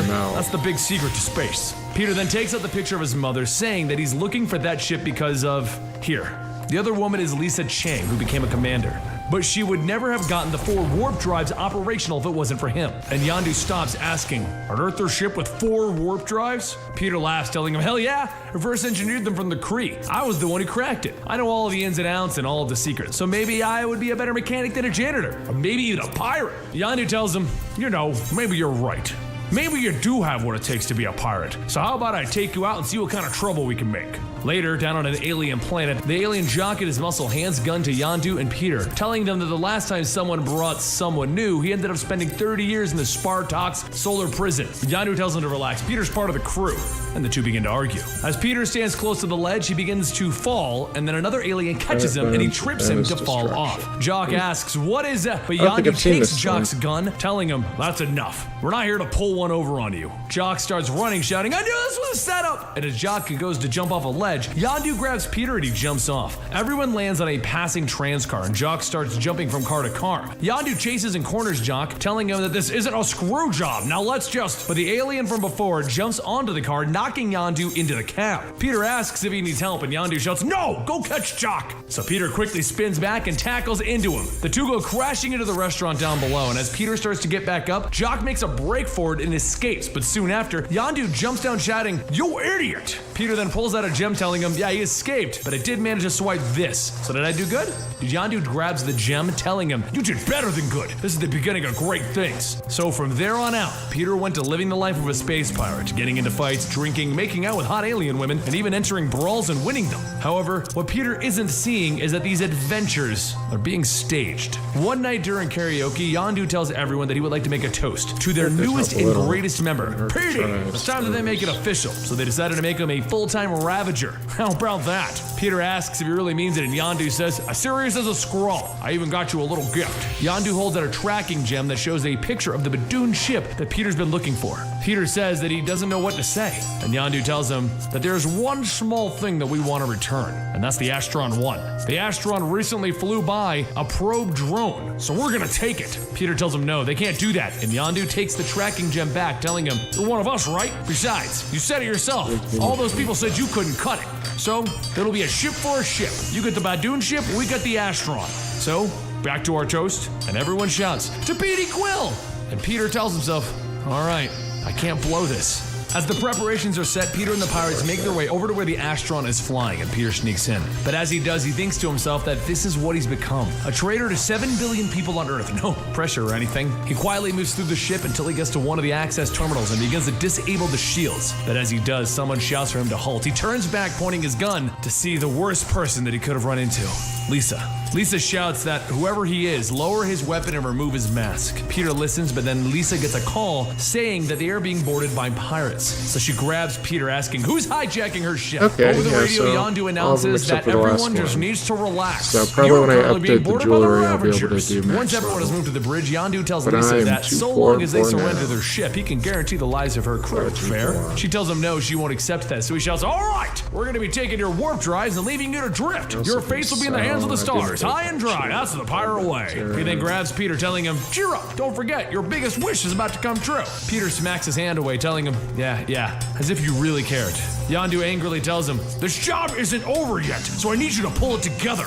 Now go wave your gun before I leave you high and dry." Peter points his gun at Hastings and Isaac comments that he probably isn't so tough without his gun. In fact, he probably couldn't hack into space, so he just has to steal someone else's ship. Probably doesn't even know how to fly this thing. Peter grabs Isaac by the throat, shouting that he's a better pilot than he would ever be. But during the struggle, Hastings runs up and punches Peter, and his mask begins to shorn out. The Astron crew stares at Peter Quill, saying, "No way." And Yondu shouts, "That is enough! This changes nothing! Now everyone sit down before the commander gets it. Peter grabs Yondu, telling him not to hurt her or he will, but Yondu asks, what? Polish the deck? You're just a janitor, so you better know your place. Hastings shouts for Isaac to hit the warp, but Yondu punches her in the stomach, telling her, look, I'm trying to be a nice guy here, but I will not hesitate to kill each and every one of you. Just as Yondu begins to calm down, one of the Ravagers shouts that Peter is gone. Meanwhile, on the connecting tube back to the Ravager's ship, Peter leads Lisa, telling her that they need to hurry. Lisa stops him and hugs him, telling him that she's so glad that he's alive, but they need to go save everyone, and Peter stops her, telling her no, they're going to steal the pirate ship and they're going to get out of here. Lisa tells him no, the Astron, but Peter stops her, telling her that he wasn't a part of the mission, remember? So Lisa tries to convince him, and he continues to shout, no, those pirates will do whatever they want. I learned what I needed from them, and it's time to steal their ship. Besides, I have the tracking gem. Now we can go get the Badoons that killed my mother. Lisa holds her head down, stating that she's sorry she failed him. She promised his mother to keep him safe, so please don't do this. And he shouts, no way! She was my mother, and I will do whatever it takes to bring the ones who killed her down. Lisa turns back, telling him that it doesn't matter. She isn't leaving her crew, so come with her and they can fix this. Peter stops and tells her that they're gonna kill her, so please think of her own life. She stands there asking if he's asking her to consider her life over the lives of her crew. Well, she's an astronaut, so what is he? A short while later, one of the Ravagers throws Lisa back in with the rest of the crew, and the engineer asks, where is Peter hiding? Is he planning a sneak attack? And she tells him no. Peter's running away. Another Ravager says that they couldn't find him, and Yondu notices the tracking gem is gone. He shouts that he must be on their ship. They've been looking in the wrong place, but another Ravager shouts, look outside. On the screen, all of Yondu's treasure is floating away, and he shouts that he's going to kill him! All of the Ravagers start to run back to their ship, and Yondu tells them all that it was a trap. They need to hold down the Astron. So all of the Ravagers run into the vaults room, and Peter slams the bulk shut and locks them inside. He then heads over to the ship's controls and hits the thrusters, full blast damaging the connecting tube. While the ship begins burning its own fuel, Peter heads over to the emergency fuel containers and begins to break them. Once it's all done, he heads back to the cargo bay and tells himself that he has one shot at this. He can launch himself back over to the Astron, and it's just a simple physics problem, except he sucks at math. Peter grabs the Star-Lord hovervac, now strapped with two small rockets, and he flips a switch. The thrusters light up and they take off towards the Astron, and as he flies through space, there's a tug at his leg. Yondu is punching him and he headbutts Peter, but Peter manages to kick him off. He grabs onto the hovervac and he looks back, wondering why Yondu is smiling. Oh, it's because he has the tracking gem. Peter gives the handles as much slack as he can to try and reach for it, and he unknowingly lets go before grabbing the gem. The hovervac continues on its own as he tries to grab it, as suddenly a hand reaches out, grabbing his arm. Lisa says that was nice flying, Star-Lord. Did he manage to get the gem? Peter looks back at the floating gem and says, nah, I'm done. Let's go back to the Astron. As some time passes, the Astron reached a planet Zervis, and it began its next permanent colonization. And Lisa says that she's got to hand it to him. They couldn't have done it without him, so she's sorry that she kicked him off the mission. Peter says that he's actually sorry for what he said about his mom, and Lisa stops him, telling him it's okay. She stopped grieving and being angry. That's when she first started planning this mission. She then asks if he's sure that he won't be staying, and Peter says not to worry about it. He's gonna visit. The two of them hug, and Lisa asks, where is Star-Lord off to now? Peter says that it's a big galaxy. He's gonna go find out what it has in store for him. He was an okay astronaut at best, and kind of a ridiculous pirate. But together he's become something even better. He's become the legendary Star-Lord.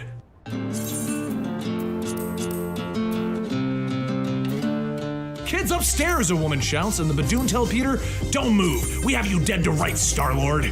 I warned you, I've been killing Badoons since I was 10, Peter says, as he makes his face mask fade away. When I was 10, I ate a human brain every day, the Badoon replies to him, grinning as he takes Peter's gun. They take Peter Quill prisoner, and they begin to leave the orphanage where all of this is happening.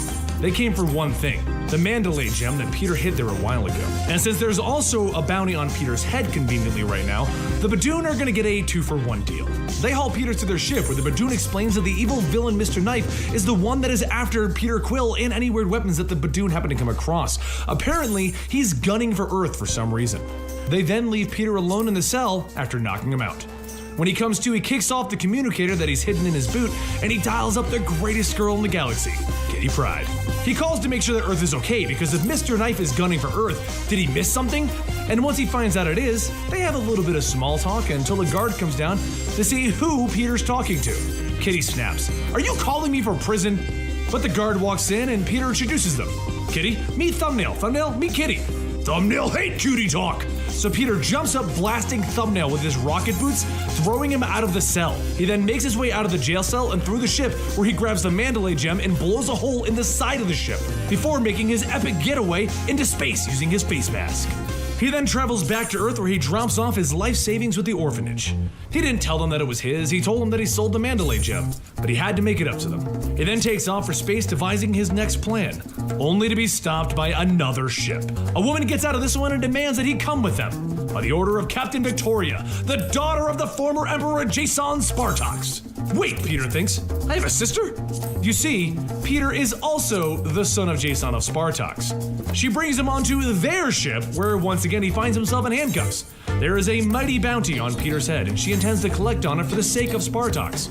Peter tries to play the family card, which honestly didn't work too well, so then he convinces her to go along with a plan of his by convincing her that there's more money to be made with his plan than turning him in. So Victoria brings Peter to the bounty hunter, and they prepare to turn him in. But just when she's about to collect her reward, she betrays the guards, and Peter breaks his cuffs, grabbing the bounty guy hostage. Peter then tells them to transfer all of the money that's in the vault into his account, while the rest of the Vinderdoom guards are a tad unhappy that they're about to be out of a job, and they open fire on Peter and Victoria. Epic maneuvers happen, and the two of them manage to get off of the planet, and as they prepare to leave, Peter leaves his sister with all of their earnings. She'll use it for the good of their people, the people of Spartax. But she asks him, why leave it all? And why does he seem to have a death wish? So Peter finally explains what he's doing. You see, Peter was trapped in the Cancerverse with Richard Rider and Thanos. When he and Thanos got out, they made a pact not to fight each other for a while, and that was Peter's mistake. Thanos has been running free out there, making problems and killing thousands, and he feels that he is to blame because he can't stop Thanos. So he doesn't want the money that they just earned. He's gonna go after Thanos. He assumes that he won't be back. After leaving his sister and her wishing him luck, he went to a bar where a pretty lady tased him to bring him in for the bounty that the Badoon have on him again. This time his cellmates are a spy from the Spartax Empire that got caught and a little Badoon child that just won't talk. So Peter calls up Kitty Pryde again, and her first comment is, "You're calling me from jail again?" Yeah, never mind that. I need a distraction. Can you do something in the lingerie department? Dream on, spaceman. Okay, how about something scary? So Kitty Pryde gets into the scariest outfit she can find. A giant banana suit, and she screams, "Ooga chaka, ooga chaka, ooga chaka, ooga chaka." The guard rushes into the room terrified, and Peter takes his gun with a yoink and knocks him out. And The three I guess I prisoners would be run into the scared, ship, too. and the spy tells Peter that he'll see him later. The legendary Star-Lord is a little too high profile for his plans, leaving Peter alone with the Badoon child. But that works in Peter's favor as the child points to a sewer chute as their escape, and they slide down to freedom. Well, not freedom. It shoots them into the starport, where Peter falls in love with the ship that he's going to steal. The Bad Boy. They both run onto the ship, and the onboard computer introduces itself as Lydia and welcomes them to the Bad Boy. Peter asks if they have enough fuel to make a break for it, and Lydia tells them only if they can play aquabats as they go. He answers with, "Only if I can sing every word." Okay, I kinda like you now, but I only have enough juice for 2 people. And that's when behind them, Peter and the Badoons see that the spy has snuck on board. "Kick the Badoon off, Peter. Let's get out of here." Peter and the Badoon child both look at the spy, and then they kick him off the ship singing, "We were super rad!" He then drops off the Badoon child at the orphanage, asking them to watch him, and then he gets back onto the ship with some alone time with Kitty Pryde on the hologram collar, until Lydia reports that she has found what Peter is looking for. With this ship and the Mandalay gem, Peter is taking this fight to Earth to fight Thanos. Kitty gets all excited. "You're coming for a visit, Peter?"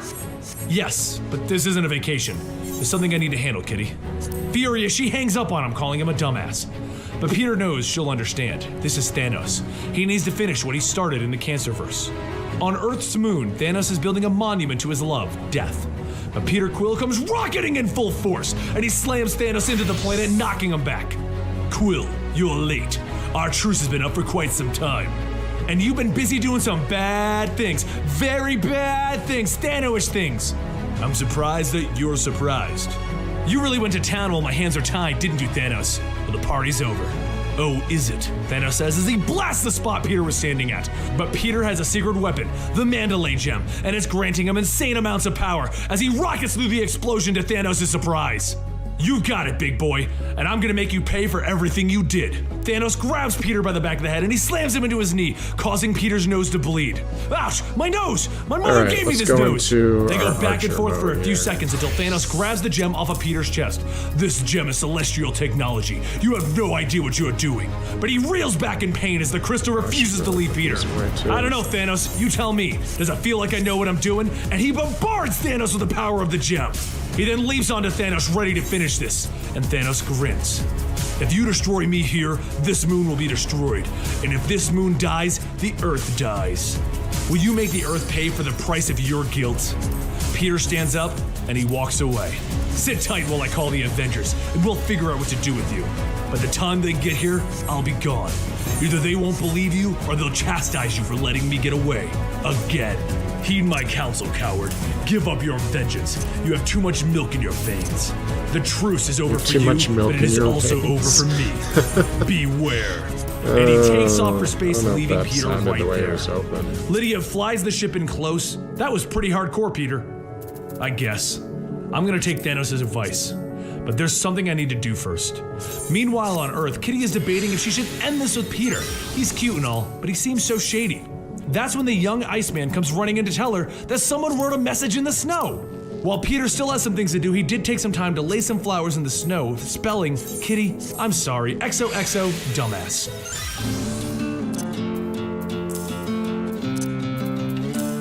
This left Agent Venom stranded on a very populated planet, alone and scared. Alright, let me, it's a little boy's room before I get started on my Archer adventure here.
Alright, I'm back.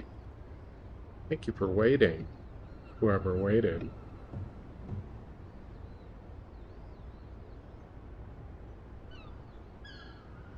And, you know, if you just watched like 5 minutes of silence after the fact, well, good for you, I guess. Alright,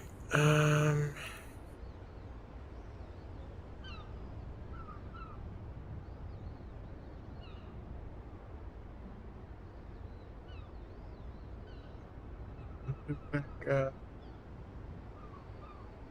Video going. The people of this planet kept calling him insane for bonding with a symbiote, calling it a dirty Clintar. After a little time of trying to figure out how he was going to get off of this planet, he lost control, and the Venom symbiote took over. But the Venom symbiote is even more terrified than Flash Thompson was. Why is he hated? He's only been doing good recently. And what is a Clintar? Are they more of him? So he walks around the planet asking for travel back to Earth. If he can just get back home, everything will be okay. The people of Earth have come to accept him. But even using fear doesn't get him a ride back to Earth, and he leaves some terrified pilots behind. Venom's good now. Why can't people see that? He just wants to go home. So he goes back to an alien that called him a Clintar when Flash Thompson was in control. He asks the man to explain what is a Clintar. He wants to know everything he can, but the man refuses to answer anything. He just wants that dirty Clintar out of his shop. When suddenly, Gamora comes walking into the shop and she sees Agent Venom standing there. Human? The Guardians have been looking all over the galaxy for you. Are you alright? And as she asks that, she's thrown out the window by Venom. You see, Gamora never trusted the symbiote, and once Agent Venom joined the team, she wanted to remove it from Flash Thompson and kill it. But Flash stopped her. Now that Flash is unconscious and Venom is terrified, it doesn't trust her. "You've gone mad," she yells back. "This is all a trick! You sent me here to die! You sent me into space so you could ruin me!" Venom screams out. And Gamora refrains from fighting back. "If there's anything left of you, Thompson, speak now." The Venom just growls, "I'll kill you all!" So Gamora runs at Venom, leaping over it and stabbing him with her staff. But before Venom can react, she yells, "Now!" And just then, Rocket Raccoon shoots a gun out at the symbiote that sucks it up and pulls it off of Flash. As Flash hits the ground now that he's legless again without the symbiote, Gamora turns to the Guardians and asks, "What took you so long?" "You only called us a minute ago," Star-Lord says. "I was in the bathroom," Drax says, and Rocket just grins. As Flash begins to come to his senses again, he asks, "What happened? Oh, I should have never come. I can control the symbiote on Earth. This whole thing of going into space was a bad idea." And then he just passes out. Star-Lord looks at him. Poor guy. And I was really starting to feel bad that we lost him. So no one really knows what happened to Flash, and they make a decision to just get him back to Earth. The Guardians did lose him after all. Back on the ship, Groot and Rocket are slightly guarding the vial that Rocket is keeping the symbiote in, and Groot just finds it fascinating. That is, until it breaks out of the vial and it wraps around Groot while Rocket's back is turned. Rocket turns around to see his buddy under the control of the symbiote, and Venom Groot says, "I am Venom!" Star-Lord, Gamora, and Drax all see Rocket come running out of the cargo hold, with Venom Groot chasing them, yelling, "I am Venom!" "What's going on?" Star-Lord asks, and Drax runs in and begins swinging, "I have this!" But Groot quickly slams him into the ground and throws him into the ship's controls, turning off the gravity. No one has any idea what to do, with Rocket yelling, "Help Groot! Somebody help Groot!" So Gamora demands Venom release the Wood God, and she will spare him a brutal death. And Rocket just snaps back, "Not like that!" But Star-Lord has this as he fires his guns along with Rocket at Groot. "Sorry, buddy." The Venom symbiote quickly jumps off of Groot, and it begins to look for a new host, and it sees a certain talking raccoon that it would love to be on right now. But Rocket panics and begins to blind fire at the symbiote. Eventually, it does manage to get onto Rocket though, and it wraps around his arm until we have Venom Rocket Raccoon. He forms a massive gun on his arm and he turns to Drax and Groot. "Don't come one step closer. Get off my ship. I have business to conduct, and I'll be more than happy if I never see any of you again." And Groot looks at him, simply asking, "I am Groot?" Venom Rocket Raccoon begins disarming the Guardians, but not actually hurting any of them, and then he points his gun at Star-Lord. You've always done right by me, Quill, so I don't want to hurt you or anyone else. But I need this ship, and I need you and the others to get off. But Drax reaches out to try and grab Venom Rocket Raccoon, so the symbiote in response transfers over to Drax, creating Venom Drax. Well, as you can imagine, no one can face off with Venom Drax. Flash Thompson eventually wakes up though, and he sees that something is definitely wrong on the ship. He crawls out of the med bay because right now he doesn't have his legs, as it's the symbiote that creates legs for him. And he sees the entire team unconscious, but still breathing. And he sees Venom Drax at the helm of the ship. Venom Drax turns around and says, "We're here, I'm home." Flash looks out the window and he sees Planet Symbiote. The Venom symbiote tells Flash that he is home. He's been summoned here, and he doesn't know if this is the end of their journey together, but he has come to admire Flash Thompson. And then he leaves Drax's body and he crawls out of the ship. Everyone wakes up and realizes that it's true. They're now in an uncharted part of an uncharted sector of the galaxy. They've got Venom symbiotes flying all around them in their anti-gravity whatever kind of planet they have. And shockingly, they're not attacking or trying to bond with the Guardians. After a little contemplation, Flash decides that he's going to present himself and let the symbiotes bond with him and try to see what's going on. While everyone tries to stop him, he eventually gets to one of the symbiotes and he bonds with it. And all Groot can say is, "I am Groot." And Gamora replies with, "What can we do?" But everything's okay because Flash responds with, "Wow, I was right. They want to talk to us. They don't have mouths or the ability for verbal communication. If you let them temporarily bond with you, they can explain what's going on." The whole team refuses, except for Groot, and he allows it to bond with him. So following his lead, everyone else agrees to bond with the symbiote, hoping that this works out for the best.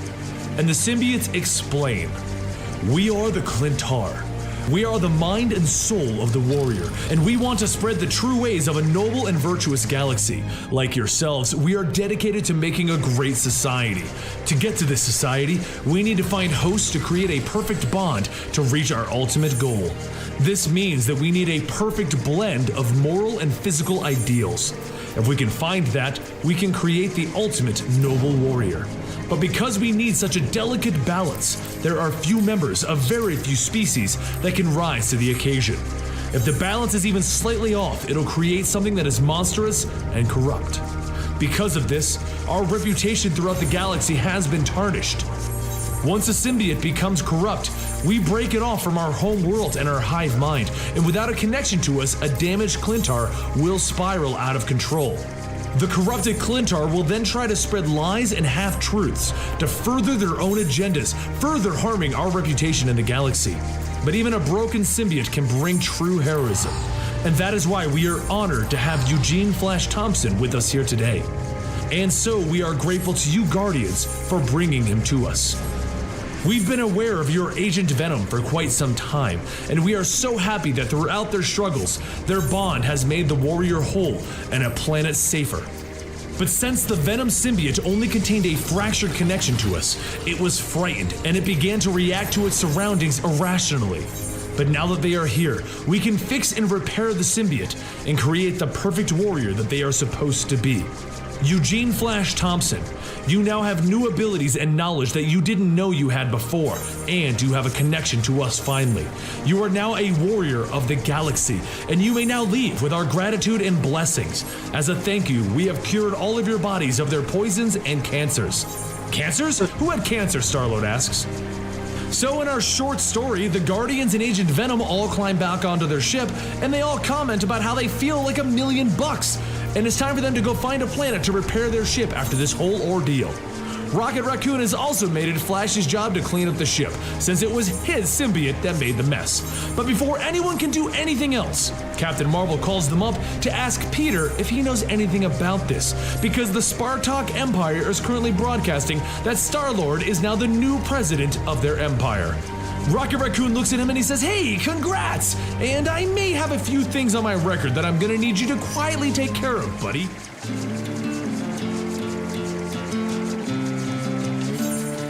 $12 billion years ago, an alien known as Gara was concerned that her people had reached the limit of their potential, that this was it. They could go no further in her time. But that's when the alien structure her people had worshipped granted her something.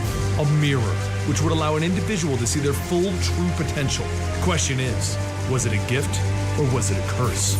We now go to current day with Storm telling Beast he's wrong, and he knows it. He broke the laws of space and time by bringing the original 5 X-Men to the present from the past. And while Beast admits that it may have been wrong, he can't see the damage that he's done without seeing all of space and time. And since he'll never get to see all of space and time, he'll never know if he actually did anything wrong. But that's when Magique shows up with the young X-Men in tow. Kitty needs all of us, so let's go. She grabs both Beast and Storm and they warp out of there. Meanwhile, in space, the Guardians are having game night and Rocket Raccoon is cheating as the Game Master until Peter Quill calls up the team to tell them that he needs help. He snuck onto Mr. Knife's starship with Kitty Pryde, and they discovered that Mr. Knife had gotten his hands on the Black Vortex, a gateway to infinite power. Not only that, but he was teaming up with Thane, Thanos' son. Mr. Knife, who by the way is Jason of Spartox, Star-Lord's father, was having some of his lackeys touch the mirror, and they were granted amazing powers, becoming his Slaughter Lords.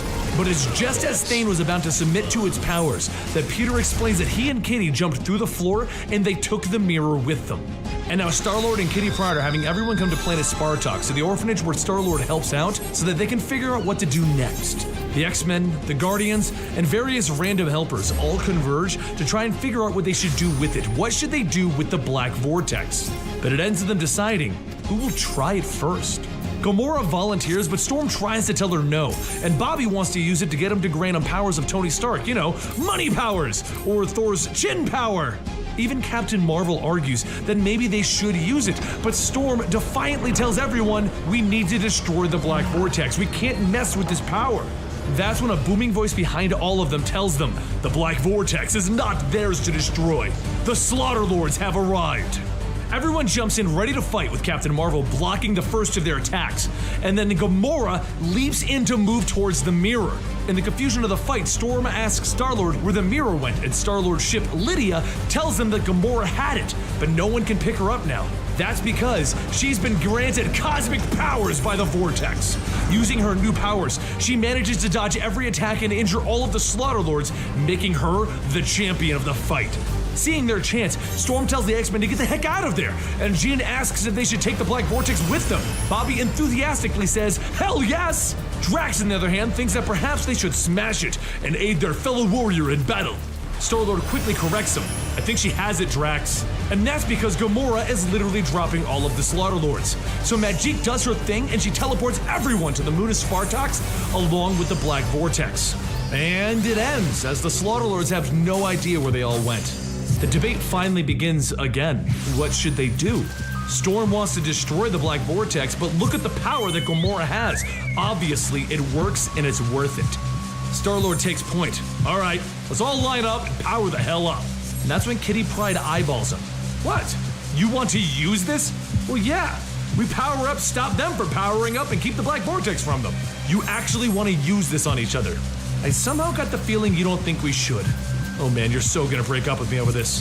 Everyone begins to reconsider, and Captain Marvel asks, is everything in the galaxy bad? And Drax just votes that they just let him destroy everything because he doesn't even need the Vortex. Star-Lord tries to convince Kitty that they need to do this. She doesn't understand the things in space that they deal with. And Gamora agrees. With this power, she can finally end Thanos' life. But none of that matters as everyone hears a whoosh and the area fills with a blue light. Oh my stars, declares Beast as he steps out of the vortex. A new person. He could see everything now.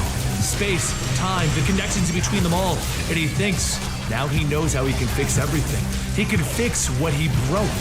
The first thing he does is begin his calculations. And Kitty looks at him disappointed. You shouldn't have done this, Henry. Laura runs over. I've had enough of this thing. And Beast shouts no, and the vortex hits her, knocking her back. But at that moment, Nova finally catches up. Hey guys, I made it! And then he looks around at everyone looking worried, scared, and angry. What did I miss? Gamora grabs the vortex and sides with Beast as they show everyone their full potential. And Beast calls out to his friend, Storm, I wish you would submit. You could see the future without fear. It is within our grasp. Not everyone turns away though. Seeing his potential, Angel steps forward and he submits to the vortex. He then walks over with Beast and Gamora and he tells them, he is free. Seeing how cool Angel got, Bobby steps up. Hell yeah, I submit! But Drax gets in the way. No! Back away from the vortex, Oscar the Grouch. I have not begun to unleash the Grouch. Kitty confronts Beast. Remember, it was your job to watch these kids, Hank? None of that matters, Kitty. But then, Beast realizes the vortex is missing. That's because Storm has grabbed it and she's making a break for it. Gamora jumps in, throwing her down, and the two begin to battle it out over the vortex. But then Gamora stops. Because she sees Thanos! Beast tells her to ignore it, that it's just Jean messing with her mind, so she furiously jumps at Jean for daring to enter her mind. Kitty grabs Gamora's cape and Drax carries Jean away, then knocks Gamora out. Control yourself, he tells her. Beast grabs the vortex though and he tells Gamora to stop. They have the vortex and they are not responsible for those who refuse enlightenment. They are the heralds of the new dawn. Beast, Gamora, and Angel all power up and take off into space. And Star-Lord, Kitty, Captain Marvel, Nova, and the rest of the X-Men all try to think of a way to stop them. But they can't. They're too fast in this state. But that's the least of their worries as Mr. Nice ship arrives overhead. Bobby asks if that thing is on their side, and sadly, Star-Lord tells him that it isn't. Mr. Nice ship begins to charge up, and it opens fire on the moon! Meanwhile, Beast, Gamora, and Angel have all gone to another planet, a primitive one, where they are revered as gods for being so powerful to the primitive individuals there. Beast declares, it's time to change the universe, starting with this world. When suddenly, Gamora is struck from behind by a laser beam. She hits the ground hard and drops the black vortex, but as she reaches out for it, someone steps on her hand. As she looks up to see Ronan of the Kree, he smashes her into the ground and takes the black vortex. He then brings it back to his ship, and they leave the area. But Gamora knows where he is going. She knows the Kree, and she knows where they can find the black vortex. Back on the moon of Spartox, everyone survived the blast thanks to Magik's powers. Realizing that Mr. Knife will be back for another round, Star-Lord yells for Magik to get them the hell out of there! So she uses the new powers that she's gained from studying with Doctor Strange, and she turns everyone invisible with the powers of Sinorok, since she can't teleport them off the moon. Then, they all load up into Star-Lord's ship and they take off into space, flipping the Slaughterlords the bird. Once they get into space, they run into even more of their friends, Cyclops and his father, who are traveling through space. The hero's side of this story has just gained a few new allies. While they're making their way through the galaxy, Gamora is leading the charge on the Kree homeworld, as all three of our overpowered heroes are destroying it, looking for the Black Vortex. They are literally destroying the city and the planet. They have no regard for life any longer. Civilians and heroes alike are burning with their wrath, and the people of Hala, the Kree homeworld, send off a distress signal. When it's received by Star-Lord, Kitty, and the rest of their team, they are also trying to figure out their plan. And at that moment, they also see a mysterious alien attacking Spartox itself, and they get a distress call from the orphanage. Mr. Knife and his group are on the moon looking for Star-Lord and all of his friends. Spartox is under attack, and Gamora has declared war on Hala. Their only answer is to split into 3 groups. So Kitty Pryde, Cyclops' father, Venom, and a few others go to Spartox to defend the orphanage. Star-Lord, Captain Marvel, Rocket Raccoon, Storm, Nova, Drax, and a few others all go to Hala to save the Kree. And Cyclops goes with Bobby and Groot to distract the Slaughterlords and Mr. Knife.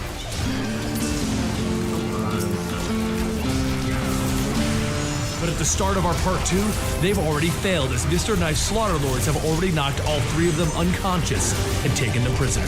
So let's follow Star-Lord to Hala to stop the cosmic beings from destroying the Kree homeworld. The fight between Gamora, Beast, Angel, and the Accuser Corps is interrupted by Captain Marvel, Nova, and Drax coming to their rescue, while Star-Lord, Storm, and Jean all go down to speak with the Supreme Intelligence, a giant head that deems the fate of the Kree. As they walk into the main chambers, Ronan is requesting the Accuser Corps be allowed to pull back from the battle and have them all submit to the Black Vortex. But the Supreme Intelligence refuses this. His decision will stand. Star-Lord tries to butt in, informing Slimer, as he puts it, that this is a big mistake. Hala is engulfed by flames and they need the power of the Black Vortex if they have any hope of winning.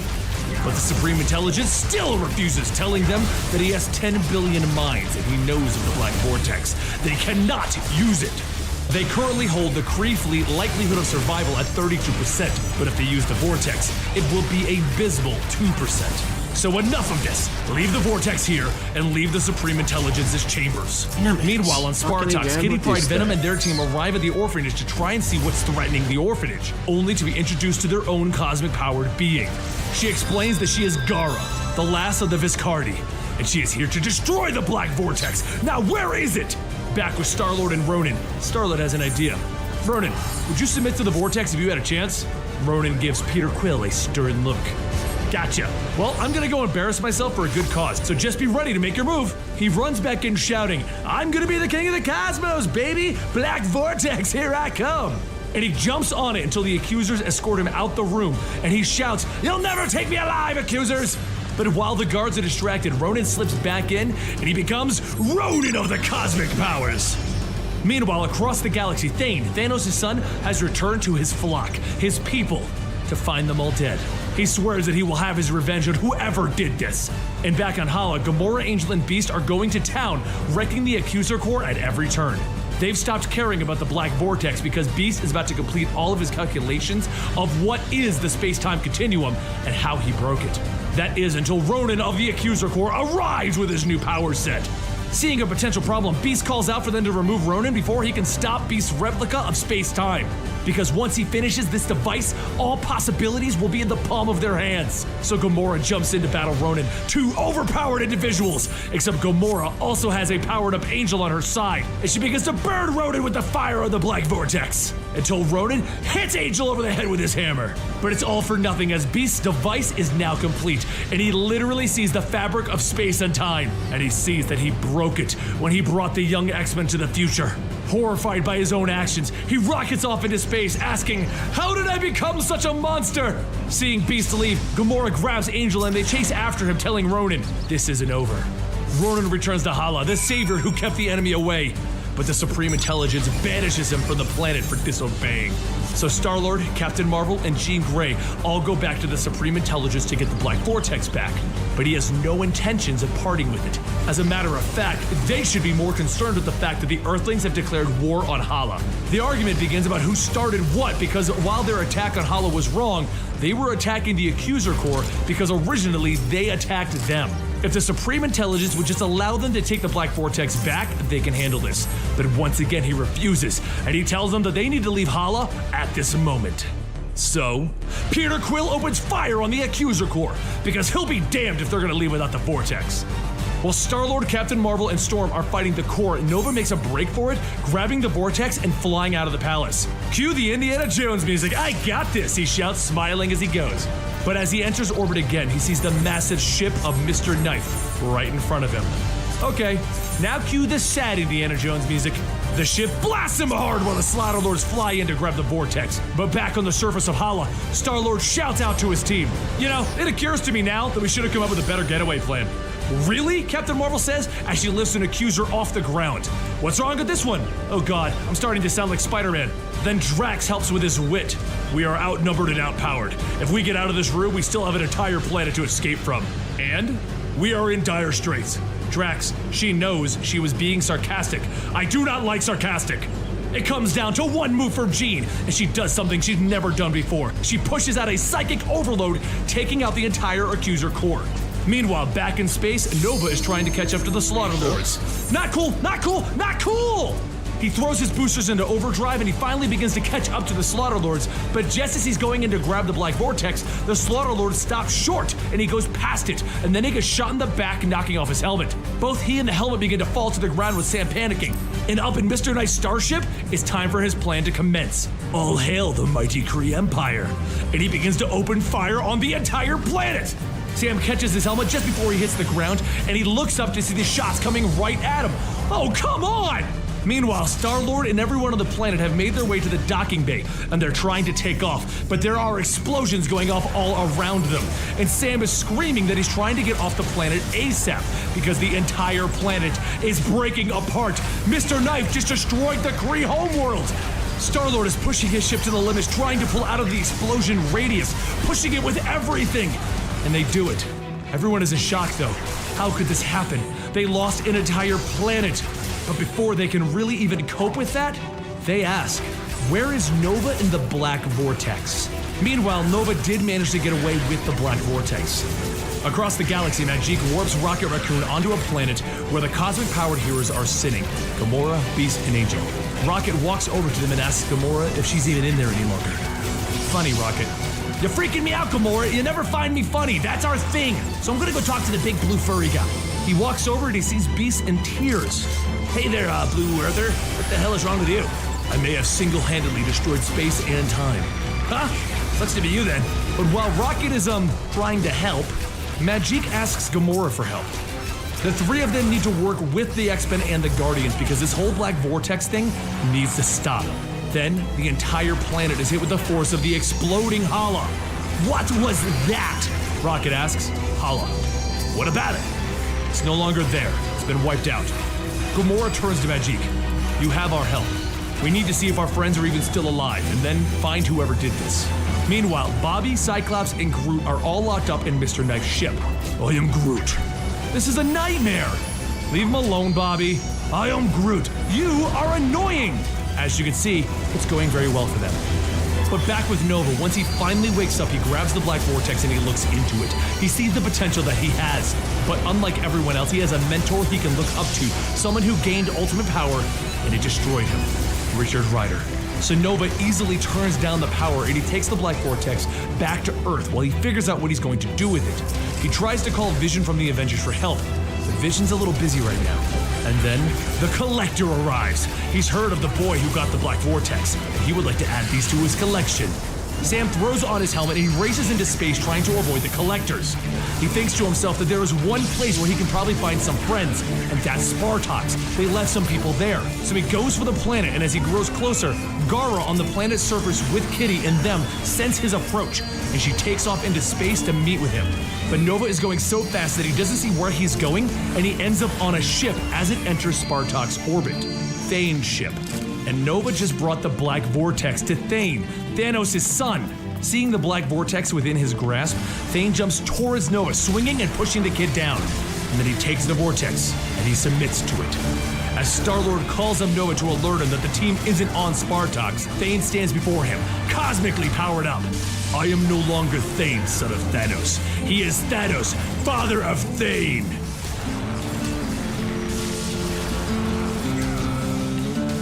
The next part of their plan is about to be enacted as Thane is about to uphold his end of the bargain by encasing the entire planet of Spartox in amber with his new power. Mr. Knife is rather excited as he has managed to steal an entire planet, because this is exactly what he wanted. Star-Lord and his team return to Spartox after all of this to find the entire orphanage and the entire planet frozen in place. Jean can read everyone's minds and they are all in a living death. Star-Lord walks over to his girlfriend, Kitty Pryde, and he tries to tell her he's sorry. He didn't mean for this to happen, and she's right. The Black Vortex is a curse, and he regrets that they stole it from his father. This is his fault. Through the amber, a single tear can be seen on Kitty's face, and it phases through the amber to the outside of her prison. Then, with all of her might, she manages to phase through the amber and free herself. She hits the ground, and Peter grabs her. Kitty, I love you! She explains that she can hear him through the amber, and using everything that she had, she was able to get out. But it's so dense, she won't be able to free anyone else. While everyone is happy that Kitty is out, they tell Venom and the kids that they'll be back for them while Nova explains that this was all Thane. He messed up and Thane has the Black Vortex. At that moment, Magique arrives, and that's when everyone sees another ship arriving over Spartox, the Brood ship. Mr. Knife is offering Spartox to the Brood, an ancient insect race feared throughout the galaxy with no known origin. The Brood begin their assault on the planet by sending smaller Brood down to the surface to chew through the amber and bury eggs into the victims' heads. Beast is the one who puts it together, and he tells everyone that they need to stop this, and that's when the Slaughter Lords appear, Mr. Knife's personal, cosmically powered bodyguards. Meanwhile, Cyclops, Groot, and Iceman are all Mr. Knife's prisoners on his ship, and Cyclops is beginning to get a psychic vision of his father, telling him that it's time to get out. Using his heat vision, he can see a fingerprint on the keypad and he opens their cells, and they run right into the enemy army. So they dive into the side room where they find the Black Vortex is being kept. They don't have an option, and after much debating, they all decide that they will step into the Black Vortex. We now have 3 more heroes with cosmic powers: Cosmic Cyclops, Cosmic Groot, and Cosmic Iceman. They grab the Black Vortex and drop all of Mr. Knife's army, and they get off the ship and into space, where they see all of their friends battling against the Slaughter Lords. Captain Marvel sees them and she takes the Black Vortex, telling them that Kitty Pryde has some plans for this, and they should probably join this fight. She begins to take off for Kitty, and the Slaughter Lords hit her in the back, forcing her to drop the Black Vortex, and that's when Thane flies past her, going for it, followed by Mr. Knife. They all fly at blistering speeds until Mr. Knife's floating fortress gets in the way, catching the black vortex and forcing Captain Marvel to crash land into it. Mr. Knife then uses his tech to make multiple versions of himself, all shooting at Captain Marvel as she lands in front of the black vortex, looking at her potentially cosmically powered self. And Captain Marvel says, no! She launches into the air and manages to stop Mr. Knife just as Thane joins them on the surface. He points his power at Captain Marvel, attempting to encase her in amber, but she grabs the black vortex and uses it to reflect his power back at him, aiming it at Mr. Knife, sealing him in the amber. To make things even more interesting, Gara, a cosmically powered alien who's been chasing the black vortex, lands right in front of both Thane and Captain Marvel. With a single movement of her hand, she throws Thane into space, and Captain Marvel says, screw this, as she launches back into space. She flies as fast as she can back to the surface of Spartox, where Kitty, Star-Lord, and all of the non-space flying heroes are, followed by Gara demanding the black vortex. She then hits everyone with her power, throwing the black vortex off yet again, and this time it lands in front of a young Jean Grey. She looks at it knowing that she'll need to save everyone, and she prepares to submit to its power even if it means losing herself and possibly becoming a villain again, just like the previous Jean Grey did with the Phoenix, until Star-Lord stops her. Jean, it doesn't have to be you this time. Then Star-Lord looks into it and he sees his potential, his future, and it would force him to lose Kitty Pryde. He can't do it, he turns away from it as well. Gara walks over to the black vortex and tells everyone to look on and see. She shows them her planet, the one she herself killed in her greed, and she tells them that she needs to destroy the black vortex to prevent this from happening again. Kitty pleads with her though, they need it to save Spartox, and Gara asks her, would you save Spartox at the expense of another planet? Imagine what having the black vortex around could do to the entire galaxy. Imagine what would happen if one of you became crazy with power. Who is strong enough to submit to the black vortex and keep it under control? Kitty Pryde is the one who steps up. It has to be me. I hate space. I don't want cosmic powers. This is so not my jam. I'm the last person who wants to do this, so it has to be me. Gara tells her to step forward and Star-Lord runs over. Kitty, no! She apologizes. She has to. With the planet of Spartox in amber, and with her friends battling against the Slaughter Lords, and with a cosmic being willing to destroy the black vortex in front of her, Kitty Pryde steps up and submits. She sees all of the possible Kitty Prydes throughout each generation and multiverse, all of the possibilities and the things that will never be. She sees power even the other cosmic beings don't understand. And while she's coping with all of this knowledge, in the battle with the Slaughter Lords, a cosmically powered Ronin shows up, and he needs his revenge for them destroying his home world. He demands that all be judged for their actions. While this is happening, Kitty Pryde reaches out and grabs the planet of Spartox, and she begins to phase the entire world out of existence, removing it from its amber prison. Star-Lord smiles as he realizes the girl that he loves just resisted the power of the black vortex, and everyone on the planet is happy to be out of their amber prisons. Everyone is now on the planet Spartox, looking at the black vortex. Half the team is currently cosmically powered, and the other half denied the power of the cosmics. And Gara offers them one last thing, a way out. They can give up their powers and go back to normal. She warns them though, the Celestials may come looking for them one day and the vortex will not completely change them back. No one can walk away completely unchanged. Iceman, Groot, and Cyclops all come to an easy decision, to change back to normal. Gamora considers anyone wanting to change back to be a fool, and she wishes to stay this way, and Angel agrees with her. Beast decided to change back so that he can work towards what he broke in the time stream, and so they are changed back. Groot and Bobby get a complete makeover and they look better. But Cyclops goes back to the way he once was. Jean reads his mind and can tell the vortex changed his heart. And Kitty, well, she kept her powers. With that, Gara took the black vortex and she headed off to parts unknown to dispose of it alone, while everyone loaded back up on the Guardian ship to head back to Earth. As they all returned, Kitty and Star-Lord took a moment to discuss their lives and what the heck just happened. They love each other and they trust each other, so Star-Lord asks Kitty Pryde, will she marry him? Meanwhile, the Collector picked up and decided to keep Mr. Knife locked in his amber for the collection. And Ronan swore his vengeance as his world was still destroyed. And Thane wants to find the black vortex so that he can once again rule the galaxy. With everyone pressing their faces against the glass of the Guardian ship, they can see that Star-Lord and Kitty are embracing, and they all cheer. There's a wedding coming. The end.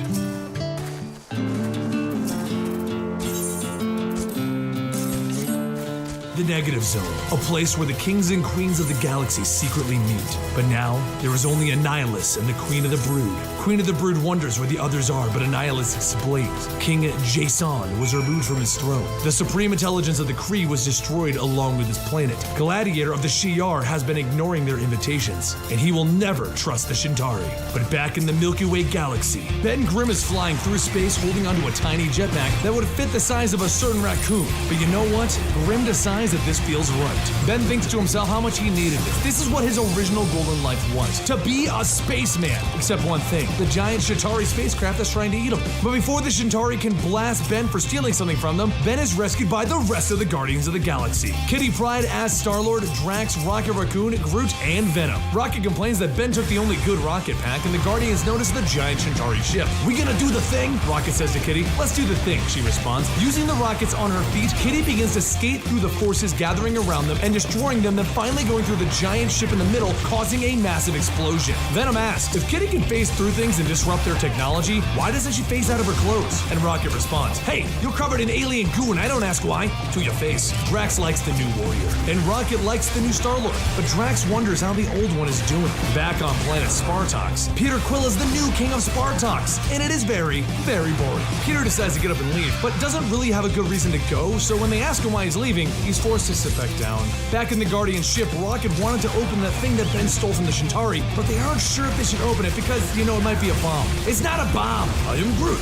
Exactly. Maybe it's just a cake. Drax tells them that they should bring it to an expert that they can trust. And Rocket responds with, we don't know any. And Ben asks, experts? No, people that we can trust. Kitty suggests taking it to someone, but Rocket isn't getting it. Then he realizes, no! Kitty pushes further and the crew travel to Spartox to meet up with Peter, who's currently being groped by a tall pink alien. The alien is trying to tell Peter that they should procreate. It'll build a new reputation, but Peter isn't really wanting any of that, and that's when the ship flies in right next to them. Who are those creatures? The alien asks, and Peter responds with, that's the Guardians of the Galaxy and my fiance. But as the crew gets out to give Peter what Ben stole, the guards point out that they were followed. No, we weren't. I have a special hyperdrive that... Uh-oh. Everyone turns to the sky to see a ball of fire falling and crashing through the buildings to the ground. Everyone runs over to see what happened, but Peter already thinks he knows what or who this is. It's Gamora. She's badly hurt and bleeding, but is able to tell them, the destroyer of the worlds is here. Hala is here to destroy you. She begins to tell the story of the Kree homeworld. They were the most advanced civilization in the universe. The Kree's power stretched across the galaxy and saved worlds from cosmic threats. The Kree helped the galaxy keep order, and the homeworld of the Kree was destroyed. She is the accuser, the last of the Kree, destroyed by the Guardians of the Galaxy, and it is time for them to atone. Hala slams her weapon down, causing a massive explosion, knocking everyone down. And Kitty tries to phase through Hala, but it isn't hurting her. Peter can't understand what Hala is trying to say, but that's when Rocket has an idea as to why she's here to kill them. Remember when we narrowly escaped the destruction of the Kree homeworld? And Peter tells Rocket, oh man. Drax calls out the accuser, stating that she needs to stop or feel the wrath of the Guardians. But Ben steps in, telling him that he has a different saying back on Earth. It's clobbering time! Ben yells as he runs in to punch Hala, while Kitty just looks at him going, I knew you were gonna say that. I'm only kidding a broad, but Kitty responds back, don't be sexist, but she's gonna kill us. No, calling her a broad. So calling her a broad is sexist, but hitting her isn't? But while Peter argues with the guards to get medical assistance for Groot and Gamora, because the guards aren't really sure how to treat a tree, Drax picks up Hala's weapon, and it suddenly causes a giant blast, knocking everyone out. Peter's guards begin to shoot the weapon out of Drax's hands, and Hala begins to stand up, reaching for her weapon. And then with one final blast covering the entire area around her, Hala picks up the lifeless Peter and tells him that he is accused, and he is found guilty. Eye for an eye, planet for a planet. But because you are half Spartox and half Earther, your punishment will be both of your homeworlds. Peter starts to wake up and he notices that he's in a pod ship, and then when he turns he can see Spartox and it's slowly being destroyed. Over in a marketplace over on Nowhere, there is a place called Fronta's House of Self-Defensory. Inside this shop is Fronta promptly telling somebody that they should get the Flark out of his shop. That's when we see the large man that he's talking to, Yotat, the destroyer of destroyers, and he is looking for Drax, the destroyer. Yotat is wanting information from Fronta because he sold weapons to Drax and he wants to know where Drax went. Fronta tells him that he doesn't know where he is. He just sells weapons of all kinds to all kinds of species. They just come and go. But before Yotat leans in, one of his lackeys tells him to look at something. Spartox is under attack by Hala. Peter Quill is out. Fronta tells them there, that's where your guardians are, now go. Yotat turns back to Fronta telling him that he's been no help, and then literally knocks his head off. Before leaving though, Yotat is stopped by a creature of the Brood and their queen, because they would like a word with Yotat. Back in Spartak's orbit, Peter is screaming for help, but this is just a pod ship. There are no communications, and he realizes he's just talking to himself. However, back on Spartak's royal court, Hala is killing all of the royal guards, even jumping through a battleship and easily taking it down. Kitty starts to come to and she notices that she's not being watched, as she starts to phase the rest of the Guardians to an underground passage. Rocket then locates that Peter is in orbit, and the team decides that they need to climb back up to the surface to escape. Rocket begins repairing the wires on the ship while Venom covers him. Once Rocket finishes and everyone gets inside, Ben notices a rather large and humongous problem. They need seatbelts, so Rocket tells them, grow a pair! The Guardians begin to take off when Hala sees them, and she begins to chase them. As Ben is getting ready to slow her down, Gamora stands ready, telling them she is mine, and she jumps from the ship ready to fight Hala again. However, Gamora is still weak from being knocked down to the planet, so she ends up just giving everyone enough time to activate the ship's cloak and escape. Hala knows that they are going to go get Peter, and she realizes that she's too late to stop them. Once they get everyone back in the Guardian ship, Peter wants to go back down to get Gamora, but Rocket argues that they need a plan. While everyone is yelling, Ben asks if they actually did blow up Hala's planet when everyone turns to him to yell, no! However, Peter is hard on himself and he's taking the blame, as it was his father, Jason, that destroyed it, and he wasn't able to stop it. Peter wants to go back to Spartak's, but Rocket refuses until they have an actual plan. Then everyone looks at Rocket and Peter tells him, turn the ship around. Back on Spartak's, Hala continues to beat down on Gamora, asking where Peter went. But before Gamora can answer anything, Peter tells her, I'm right here. Peter tries to explain that it wasn't them who destroyed her planet, it was his father, Jason. Hala begins to understand that the old King Jason was responsible for the destruction of her planet, and that Peter is just his son. However, she tells him that her goals still remain unchanged. Rocket tells everyone, I told you that was what she was gonna say. No one listens to me. Peter calls out to Kitty and she phases through the ground under Hala, pulling her down and locking her into the ground. Drax punches Hala so hard that he knocks her helmet off, and that's when she notices something. Looking up, she can see Ben flying straight down on her. He lands on top of her, causing a giant explosion, throwing everyone back, and then he just sits there over the knocked out Hala. Everyone gathers around Drax as he holds Gamora to find out if she's still alive. Peter is shocked to see that Gamora actually fought for him. He thought she hated him. She still does, but not that much. Venom tells Ben that he can relax as he's holding Hala, ready to punch her again. Pretty sure we won, but to be safe, Venom breaks Hala's glaive. Peter begins to thank the crew for helping even after what they've all been through, and Kitty understands. Let's fix your planet and then we can, but that's when Kitty is cut off. Fix it? I was hoping to watch it burn. And that's when everyone turns to see Yotat, and he begins telling everyone who he is. I am Yotat, destroyer of destroyers. But before he can finish, Rocket points his rifle. Hey, we're in the middle of something, so you're dead. Blam, blam, blam. Rocket tells everyone that they can go back to the original plan when they all look at him. Please don't tell me. And Yotat is standing there, continuing and finishing his monologue before he begins opening fire on everyone and destroying Groot. With everyone knocked out, Yotat reaches down to grab Drax by the head. Drax, I give you a warrior's death. I want Quill to watch. I want the galaxy to see this. Please don't do this, Peter calls out. King Quill, are you begging? I didn't think the Spartaks knew how to beg. My actual world is falling apart because of the accuser. These people need our help, Peter tells him. Do you have any more begging, or can I pull off your friend's head? No, that's all the time we needed. Then Venom crawls out from behind and he grabs Yotat. Rocket then stands up with his homemade weapon, all charged and recalibrated, going, big boom! Anywhere in particular? Rocket asks Peter. On the face, please. So Venom lets go and Rocket yells, boom! Big boom! Blasting Yotat. And sincerely, wholeheartedly, and completely, I hope I just murdered you. Let's make sure this guy's down then. No, Drax says, interrupting Peter. I have this. Help the innocent. Rocket looks down to see pieces of Groot. Aw, Groot, can you hold it together? You missed me blowing the Glenars off that guy. Drax comes in, unleashing a powerful punch right into Yotat's face. Everyone is helping the civilians get to safety as the fight goes on. Drax keeps punching Yotat, grabbing him by the face, and he slams him down, punching him over and over. But as Yotat gets up ready to smash Drax with his gun,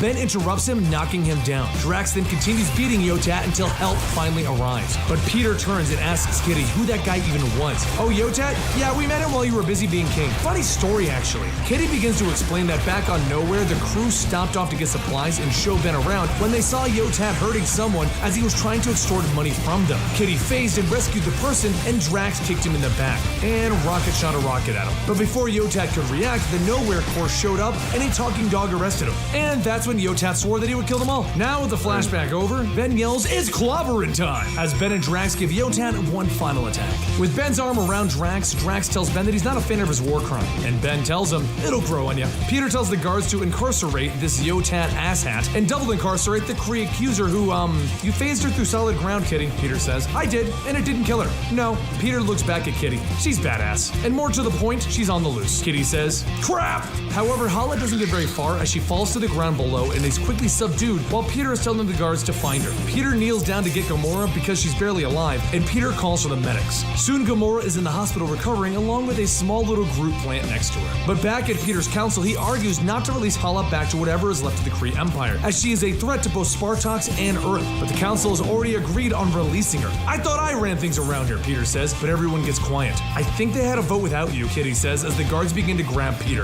This council is holding you accountable for the attacks on our planet. The council members begin to say, you jerks set me up! Ironically, I was about to quit this job, but at least I had the courtesy to wait. Honey, it's time to go, Kitty says as she begins phasing Peter and herself through the floors. And that's when another council member tells everyone, let them run. They can go from one side of the galaxy to the other, but Quill and the Guardians are now enemies of the galaxy. With Peter now the head of the Guardians of the Galaxy again, and the Guardians trying to make their escape from Spartax, this is where it ends. But back at the negative zone, Annihilus congratulates the Brood Queen for having the Spartax Council remove their king. Annihilus sits back.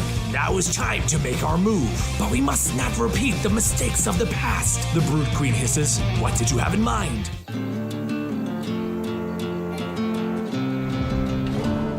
Currently, Peter Quill and Kitty Pryde find themselves in what Kitty calls the subterranean poop hole of the Badoon prison planet outpost, and Peter is still blaming himself for what happened to Spartax. Kitty asks, what's wrong? Are you hurt? Because if not, then we should probably get moving. We are being looked for. Can't you deal with this later? But Peter just sits there, telling her that he lost a planet. She looks at him and asks, are you really doing this right now? I asked you if we could talk about this 10 times before in much safer places. Right now, we don't have the time. We have to do this later, Peter. She then leans over and tells him that he hasn't even commented on her new look. To which Peter says, no, absolutely no. No to the outfit or no to commenting? Do you think this is my first trip around the Andromeda Strand? No. To your trap? No. I would rather talk to Thanos about his moisturizing regimen than talk about your clothes. Like you dress so great. Pro tip, neither blue nor Indiana Jones is your color, Peter. As the two continue to go back and forth, Kitty begins to wonder how it is that she's been a superhero since the age of 13, but this entire time since then, she has never been able to pull off a look. So you hate what you're wearing too, Kitty? Peter stomps and asks if they're really fighting about this, but Kitty tells him, of course not. I just need you to be ready now. Peter asks if she wore that horrible outfit to snap him out of his funk. She tells him, it worked, right? The two begin to make their way across the tunnels when they happen to come across some guards looking for them, and Peter says, psst, and Kitty tells him, no, psst. Soon the guards turn around and then they end up shooting the guards, with Peter arguing the fact that they totally had that. More guards begin to show up and Peter and Kitty quickly begin to stop them and begin to escape again. But after a short run, they find themselves surrounded by an exceptionally large guard. Peter suggests that they should probably run, and Kitty tells him to hang on. She's thinking maybe the guards can take them where they need to go. Peter explains that there's no way that they would do that, and she says that she's been a hero since age 13. She knows when to run and when to do the other thing. Peter begins to open his mouth to the big guard, but before he can finish his sentence, the guard punches Peter in the face with a booming crack. Kitty manages to phase out and get Peter away and tells him that that went poorly, but at least he's knocked out, so he can't rub it in that she was wrong. He begins to wake up, telling her, I'm awake. And how long have you been a superhero again? As Peter begins to get back up, he's then spotted by a patrolling guard, and he begins to make a break for it again. But as they begin to get away, Kitty states that maybe they should find out how they came here to get in. Before she can finish her sentence, she sees all of the other aliens. She begins to walk through the settlement of prisoners after seeing an alien holding a lifeless child. She tells Peter, give her the gun. He tells her to stick to the plan, but Kitty says, the plan sucks, give me your gun. He asks what she's gonna do with it, and through her tears, she yells, she's gonna shut this down, this entire concentration camp. After taking the gun, Kitty jumps up and begins to phase through the buildings, destroying them, and that's when the guards begin to fly in. Kitty knocks them out, giving Peter a vehicle to fly, and then she continues to destroy things by phasing through them. Peter tries to tell the prisoners to go on, get out of there, but that's when one of the prisoners stops him and tells him that he saved their lives. He's a hero to these people. Peter tells him, no, but you could tell me where you keep the high-risk political prisoners. Prisoners tell him that it was an honor to have met him. Peter tells them that really doesn't help. And then Peter stops when he sees the giant guard. The guard pulls his fist back and he punches Peter to the ground. And then he opens up his eyes to see a Badoon sentencing him for crimes against their brotherhood and sisterhood. They find his existence an abomination to their people, and he is now sentenced to death.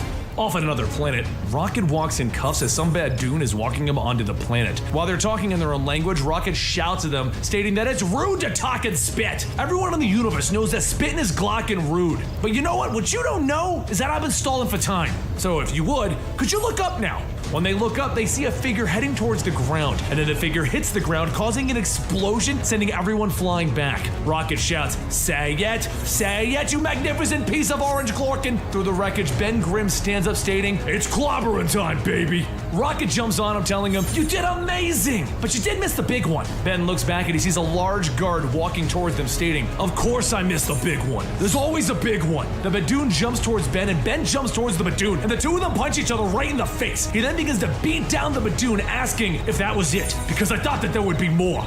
Rocket looks towards the ship, stating, well, that's just great. You knocked over our getaway ship. Guess I'll just have to go about fixing it. And while Ben goes to push the ship back over, he notices a rather attractive alien. Hey there, name's Ben. I'm a Guardian of the Galaxy. Also, used to be in the Fantastic Four. Kind of a big deal. The alien says something, but Ben can't quite understand it because it's in the alien's language, and another alien translates that she's stating that she didn't understand anything he just said. While Ben begins to flirt with the alien, more Badoon appear ready to attack. So Ben tells the alien, hold on a second, and he begins to beat down on everyone, telling them that I was busy talking.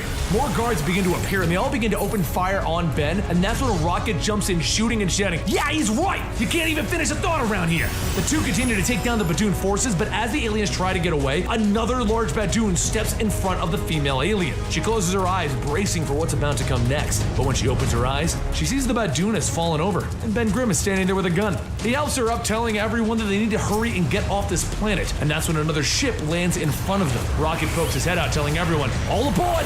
And that's when all of the aliens begin to get onto the ship. Once on board, Ben checks to make sure that no one is left behind, and that's when the female alien grabs Ben and hugs him. As their head touches, a blinding blue light begins to swirl around, and Rocket asks, what's going on back there? And Ben tells him, I think we just got married. Rocket shouts, Mazel Tov! At least that's what Kitty says. You know, I'm really overdue in meeting someone special too. Just as Rocket is about to take off, he receives a transmission, and when they pull it up, they see the Badoon sentencing Peter Quill to death. Glorts! Quill got himself caught! Earlier, back out of nowhere, you're probably wondering where all of this started. How did they even get involved on this planet to begin with? Well, the Guardians all sit around for lunch while Gamora informs everyone that they've located her. The person that they're looking for is currently located on a prison planet in the Bacilla Quadrant under Badoon control. Kitty asks, what did she do to end up on a prison planet run by those asshats? And Gamora says they defied them time and time again. They are their enemy. Kitty says, you are? That was before my time with you. And Gamora tells her, well, you're with us now, so you're their enemy as well. Kitty doesn't see how that's really fair. Peter begins to speak up, stating that they do have to go get her. And Flash Thompson, also known as Venom, asks, who are we getting? Can't we get help? And Peter says, yeah, but there's no one to call. Kitty says that it's right, so them against a planet. Peter asks, how are we gonna do that? So Gamora tells them that they'll split up. Kitty and Peter both repeat the sentence. Oh. They split up.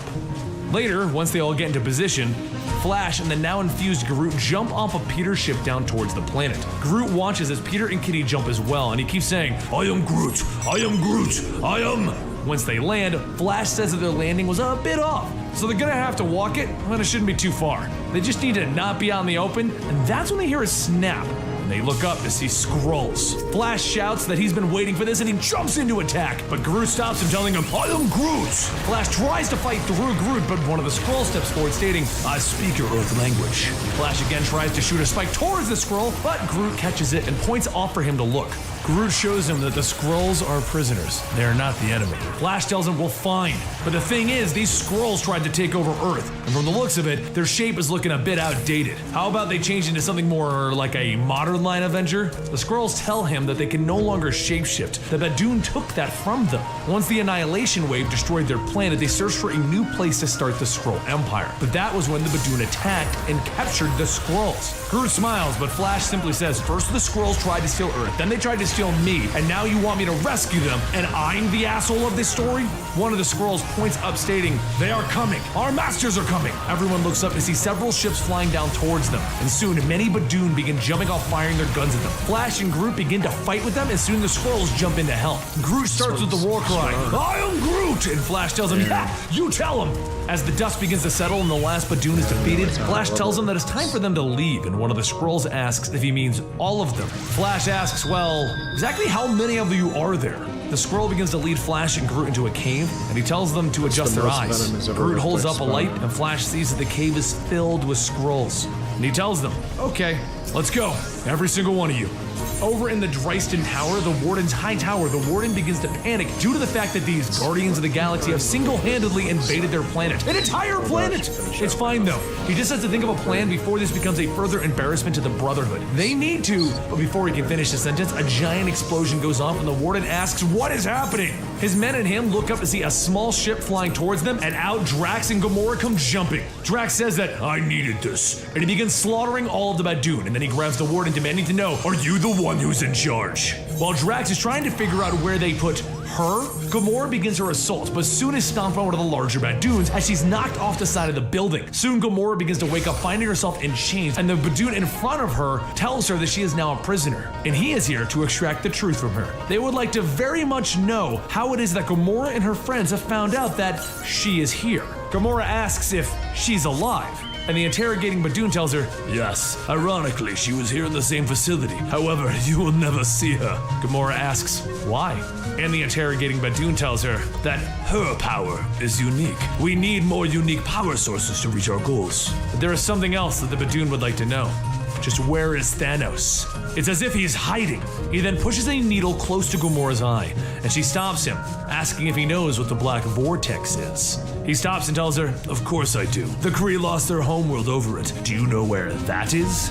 She tells him she touched it, and she's been using it to hunt down Thanos. There was a problem. Every time she used it, the power started to fade a little. So she's been saving the last little bit for a special occasion. Soon the room begins to fill with light and Gamora breaks out of her chains. The power begins to spread and soon a massive explosion goes off, launching bodies out of the room. Gamora then walks out asking one of the guards, where is she? The guard points over and with a flick of her arm, Gamora slices through the guard. She then walks over to the cell the guard pointed out, blows open the door, asking if she can stand. Angela tells her that if she's here to rescue her, she accepts. The light begins to fade from Gamora's eyes. She tells the black vortex goodbye. They need to hurry out of here. Angela says that she could use a cleaning first, and then a voice calls out to her. When the two girls look back, they see Drax stating, I found your things, so we can leave now. While Angela suits up, Drax tells Gamora that the Brotherhood has taken Quill. As Angela finishes getting ready, she tells them, then we will go rescue him and destroy this entire empire of blood once and for all. Over on the home planet of the Brotherhood of Badoon, Peter stands trial because he's told, because of his crimes, he's gonna be sentenced to death. He says that it's a real bummer personally. So are they gonna talk him to death? One of the guards kicks Peter off of the ledge down to an arena filled with other Badoon getting ready to fight. As the leader begins to watch, a Badoon appears telling him that he needs to have a word with him. It's about the Guardians of the Galaxy. They escaped. The leader looks back and asks how many people were stationed on that planet, and the Badoon tells him hundreds of thousands. He then asks how many of the Guardians of the Galaxy were there, and the Badoon tells him it fluctuates, but 5 were there. The leader looks back and he shouts, and we have their leader? Down in the arena, Peter shouts, step into a Slim Jim, and he begins to drop the Badoon. The leader begins to hold his head, asking, how could this happen? And Peter shouts, I don't mind dying, but could you at least pay attention to me dying? So the leader starts to give out some orders, but that's when a hand reaches through his chest, and Kitty whispers to him, hi, I'm Kitty Pryde, and I just phased my whole arm through you. It's a thing that I do. I'm gonna pull my arm back, pulling out whatever I can grab, unless you all surrender and shut this whole thing down. The leader says that they won't surrender, and that's when Kitty pulls her arm back, taking his heart out of his chest. Maybe? Ew! What is this? The guards begin to fire at Kitty, and she asks if they missed the part about phasing through things. Down in the arena, Peter begins to shout, yes! Holding his arms up while the rest of the Guardians of the Galaxy begin to jump down from their ship. Rocket tells Peter, settle down! And Flash tells everyone else to hurry before Peter loses any more of his clothes. He's gonna be naked down there. Everyone begins destroying the Badoon forces, and Angela thanks Kitty for saving their leader for her. She's eternally grateful. As explosions go off, Rocket throws Peter his guns and tells him to be useful for once. Peter shouts back at him, telling him, "Shut up! I'm having the time of my life down here!" And Rocket tells him, "Well, you got me there." So on their search for Angela, the Guardians kind of took a detour, liberating prisoners and slaves from all over the galaxy, and it didn't really take much to motivate them to fight back. As the battle continues now with all these slaves and prisoners fighting with them, Peter mentions that they should probably go on and get out of here before things get any uglier. They just can't beat up an entire species. And that's when the voice of Angela calls out to everyone to hear her. She stands with the head of the Brotherhood leader, telling them that their days of slavery and terrorizing are over. They will fix what they have done, or she will destroy them all. Peter states that he thinks the fight is over, and Rocket says, "I'll go get the ship." While the crew gets back on their ship and they begin to celebrate, Flash calls Peter over to see something. Everyone begins to pile into the communications room to see a broadcast from Captain Marvel. She tells them that if they're not busy, she could really use their help back on Earth. Peter asks what's going on, and she tells him, well, it's Tony Stark. He's gone off the rails. And that's how the Guardians of the Galaxy got back to Earth for Civil War.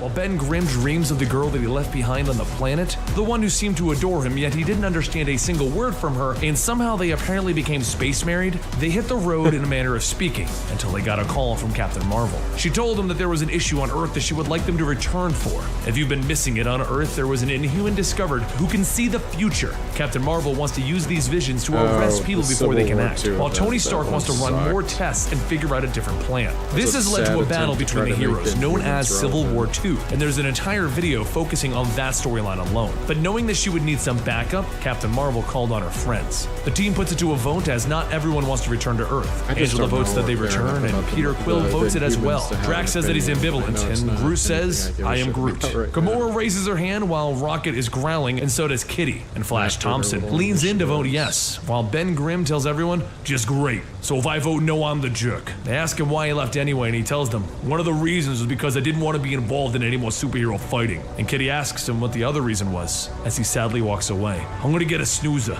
Wake me when we get back to Earth. Everyone prepares for their journey back to Earth in their own ways, such as Kitty and Peter spending alone time together and Gamora meditating. But in the end, Rocket reports that they have arrived and boom, they take a hit. Everyone looks out the window to see Carol Danvers is about to slam the ship into oblivion. And Peter calls out, Carol, you called us. She smiles sheepishly, telling them that she's sorry. They get to meet Alpha Flight, and Peter heads off to talk to Carol, where he discovers the horrible truth of everything that has happened. Carol explains how they found an Inhuman that can see the future. Peter then takes this information to Kitty, where he explains what happened. They found an Inhuman that can see the future, and he got a vision of Thanos coming to Earth. So Carol took the Ultimates up to battle against him, and in the fight, James Rhodes, also known as War Machine, died, and She-Hulk was critically injured. James Rhodes was Carol's boyfriend and Tony Stark's best friend, which is why they are fighting about what to do with the Inhuman now. But the thing is, Thanos is still on Earth. Kitty reels back from this news. The same Thanos that Drax and Gamora are always talking about? Yeah. The same Thanos that is Gamora's adopted father?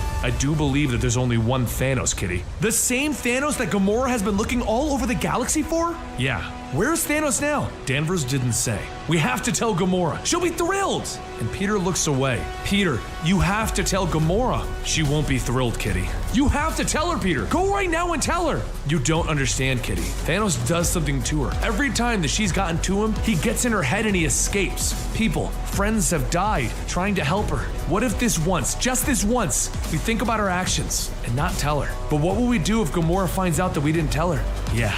The Guardians get into position where they begin to realize what they're doing. They're siding with Carol Danvers because she's their friend, but do they actually believe in this cause? Do they believe in profiling individuals based on future predictions? Gamora tells them that if she has any chance of preventing Thanos before it can happen, then it is a good thing. But as they debate everything, sitting up above the world on a spaceship, the superheroes all gather as tensions have brought the fight to its peak.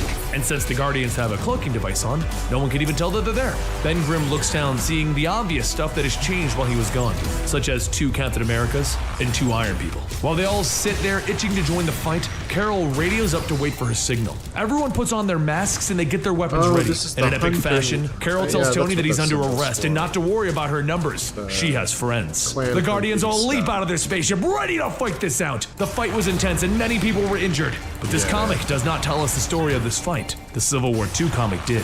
If you want to know about the fight, you just have to watch that video or read that series. But for those of you who don't care, 14 minutes later, Rocket almost cried as the Guardian ship was destroyed. And 36 minutes later, the battle ended. Peter told Rocket that it sucked that he lost his ship, and Rocket was stunned. put everything he had into that ship. Everything that all of the Guardians owned was there. Carol didn't seem to care, and that just made Rocket even madder. So eventually he went to go have a seat, while Peter pulled Carol aside to tell her that she was right. But that isn't the worst thing that came out of this fight. One of the soldiers came over to ask for a report. He wanted to know if Thanos was still locked in the basement. Gamora overheard him. She walked into the basement without hesitation, and she demanded to be let in, and the guards told her to turn around. So she dropped them all, demanding to know where he is. She continued to battle them until Carol stopped her, calling out to Gamora, asking, "How dare you?" And she looked up at Carol. "You have Thanos here? I'm not doing this here." "Where is he, Marvel?" Gamora, "Where is my father?" Carol didn't answer her, so Gamora stood up and began to walk away. Carol reached out for her, and the two of them fought for a few moves before Carol used her power to stop Gamora. Peter tried to warn Carol, but she told him to back off as she has this. She grabbed Gamora and she rocketed out of the building and into the limits of space, with Gamora demanding that she let her go. And after landing a punch, Carol told her okay, and she dropped her. She fell from the highest point into the ocean, where Carol floated nearby telling her to calm down, and Gamora demanded to know why she didn't tell her. The fight continued until Carol stood up and told her, "This is why I didn't tell you. Exactly what you're doing right now. Everyone knows that you're this perfect warrior except when it comes to Thanos. This is what he does to you." And then Carol put her hands to her face. Quill was right. I should have just told you. And that, my listeners, is how this got worse. Because Gamora turned to her asking, "Quill knew?" She kicked Carol back and told her not to look for her, and she fled the area. News got back to the rest of the Guardians quickly. Peter Quill knew Thanos was here, and he didn't tell any of them. They were a team. No, they were more than a team. They were family. Rocket of all couldn't believe that he lied, and he walked off. And Drax simply left without a word. Thus, the Guardians of the Galaxy were disbanded. All because of Civil War II.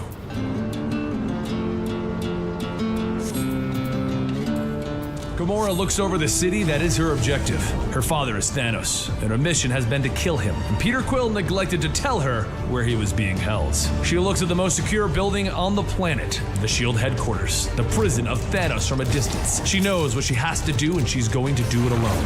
Alpha Flight members arrive to talk her down as she simply looks at them. "Earth soldiers, do not force my hand." And they respond by telling the greatest assassin in the universe to surrender. Gamora jumps right at them, deflecting a shot into Sasquatch, and then she kicks Aurora in the face before America gets a shot in, drawing blood from her, throwing her into the rooftop. Spectrum then opens fire trying to bury her, and Gamora takes the full blast. America then turns to Spectrum asking if she was trying to kill her, and Spectrum tells her that she hopes not. She's a fan of Gamora. Luckily, Gamora snaps out of it and throws America aside before leaping back in to continue the conflict. She deflects Aurora's blast again, slicing at Sasquatch, and deflects Spectrum's shot back at Aurora, removing her. And as she falls to the streets down below, Alpha Flight runs over to see where she landed, but they can't find her anywhere. She slipped into a little boy's room, telling him, "Shh." And then she walks through his house quietly, heading for the front door. Except America sucker punched her through the door, through the house, and into the parents' bedroom. With that, Gamora was captured and restrained. When she woke up, she found herself face to face with Captain Marvel, her friend and the one who had locked up Thanos and didn't tell her. Captain Marvel explains that they didn't tell her because he's her father. She didn't want to hurt Gamora, nor did she know how Gamora would handle it. But she has an update. Thanos escaped, and he's no longer on Earth. He got free during the superhero Civil War, and she has no idea how. Gamora sees that she is up at a space station, and Captain Marvel tells her, "You're free to go. Go find your father and end this. But don't do it on Earth. If we see you here again, we're going to have to arrest you, and I hope that if we ever see each other again, it's as friends, Gamora." She salutes her and leaves her there. Alpha Flight, meanwhile, has been meeting with the gladiator of the Shi'ar Empire, as he's going to take Gamora far, far away from here. Except one slight problem. She managed to get out and swap places with another green girl, because if Captain Marvel wouldn't tell her that Thanos was here, why would Gamora believe her when she said that he had left? So she makes her way to the S.H.I.E.L.D. headquarters, running through explosions and distractions until she finds one of the deepest cells, where she opens it up to see that Thanos is in fact gone. And then the door slams shut. A hologram of Captain Marvel pops up, informing Gamora that she asked her to leave. She explained that Thanos escaped, and now she's broken into the S.H.I.E.L.D. headquarters, and this is a crime. They aren't going to just let her go. She punches the door until their fists are bloodied, shouting, "You can't do this to me!" Meanwhile, as the Guardians disbanded, Angela, the daughter of Odin, and the sister of the Odin son, flew off to resolve some of her own issues. She went looking for a friend named Sarah, only to to find an assassin. He arrives swinging his weapon at her, and she roundhouses him in the head before he throws her down to the streets. So she throws a lawn gnome at him, and then she flips over him before throwing him into the streets herself. They exchange blows back and forth as he explains that he came looking for Gamora of Titan, but Angela will do as she kicks him and buries his head into the ground before jumping high into the sky to bring her blade to his face. He catches it, and she stabs him in the back. She smiles as she looks down at him. I can make you an offer. I have what I want. I have a ship that can get you off of this planet tonight. You're going to want to leave. He is coming. Everyone in the galaxy knows. Who? He is on his way to take Earth once and for all. Is he alone? No. Angela leaves as the police arrive on the scene, and she looks up to the sky. Angela, Thanos, like from up above the Earth, approaching it fast, fucking is Image everyone that hates Earth to forget finish to the forget Earth that once sword. and for all. Out in the negative zone, all of Earth's enemies decided that it was time. Annihilus, the Queen of the Brood, the Badoon, are all talking to Thanos because the Earth is a threat. It has caused problems, and it is known that the end of the universe will begin with it. So all of the beings in space have decided to just remove this threat once and for all by destroying the planet. In this endeavor, they decided to bring in Thanos, the Mad Titan, but he has one demand. They will not destroy Earth. They will take it, and he will have it. The other threats of the galaxy try to convince him that this is a terrible idea, but it is the only way that he'll join their battle. Over in the S.H.I.E.L.D. helicarrier, Captain Marvel, Peter Quill, and Rocket Raccoon are all sitting trying to come up with a plan so that the Guardians can get off the world again. Peter has been involved in a bank heist and then community service, while Rocket was just blowing up things in New York. But we'll get to those stories soon enough. Rocket stands on the table, eyeballing Carol angrily. We came all the way across the How is that a Fortucking pelican? Galaxy. Please don't torture me with this again. To help you win a stupid superhero Fortuck Fest. I know the sequence of events that have led to this. We help, you win, and our ship gets blowed up.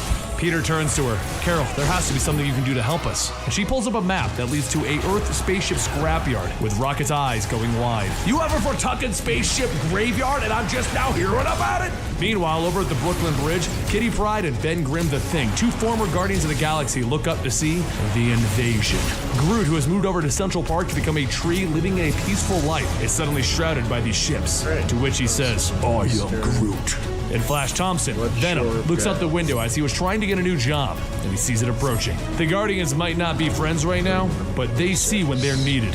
Hopefully. Across a loudspeaker from the invasion force, everyone begins to hear a voice calling out, People of Earth, hi. This is not an invasion. It is not an act of war or hostility. This is a greeting. We are inviting you to join the galactic common good of species. But there is one little thing that you have to allow us to do before we can welcome you with open arms. We have to remove a cancer from the galaxy that is hiding on your planet. You are harboring intergalactic terrorists known as the Guardians of the Galaxy. Once we remove them, we will start the process of inclusion. And then we see it's Thanos making those empty threats. Over at the S.H.I.E.L.D. headquarters, Peter suits up, and Rocket walks past him. You gotta get me to the spaceship graveyard. Rocket, Thanos is right outside of the door. I knows! All you ever do is talk about shooting him in the butt. It's literally all you talk about. You gotta get me to those spaceships or we're all gonna die. So Peter turns to Carol. How fast can you fly? And then we see Carol holding Rocket on her back, hitting top speeds, while Rocket's lips peel back from the insanity of it all. Peter pops on his mask and he turns to see Drax, and Drax is smiling because Thanos just landed in the S.H.I.E.L.D. helicarrier. The first man into the fight is Drax himself, and the first thing that he does is punch Thanos in the nose. As he's thrown back, Drax jumps high, but Thanos catches him out of midair. The Destroyer still lives. I would have thought you long dead alongside your pathetic wife. So Drax kicks Thanos in the nuts. Thanos then throws him off the side of the helicarrier. Peter rockets in with the might of S.H.I.E.L.D. behind him, but as he's about to enter the fight, Carol calls back. Peter, I know where Gamora is. We're holding her. You're holding her? You know why. Okay, well, I don't want to tell you how to do your job, then maybe now is a good time to let her out. Peter then begins his battle with Thanos, wondering, where are all of the superheroes? There's like 15 spider people. There are so many X-Men. And then Thanos gives him a death glare. Goodbye, Star-Lord. But as he goes in to kill him, we hear something. And it seems to be getting closer. And closer still until it sucker punches Thanos. Groot! Peter raises his gun. Psst, I knew you were gonna say that. And he opens fire. Thanos grabs Groot, throwing him in the way of the blast. And Peter yells out sorry as Agent Venom jumps in from behind him, telling him, I got this. As S.H.I.E.L.D. is calling out to abandon the ship, Groot, Venom, and Star-Lord begin to beat down on the Mad Titan. Meanwhile, up in space, the enemies of Earth are all seeing what is happening. Thanos really is a madman. He fell apart the moment we gave him the stage. Annihilus turns to the Queen of the Brood. I say we go with the original plan.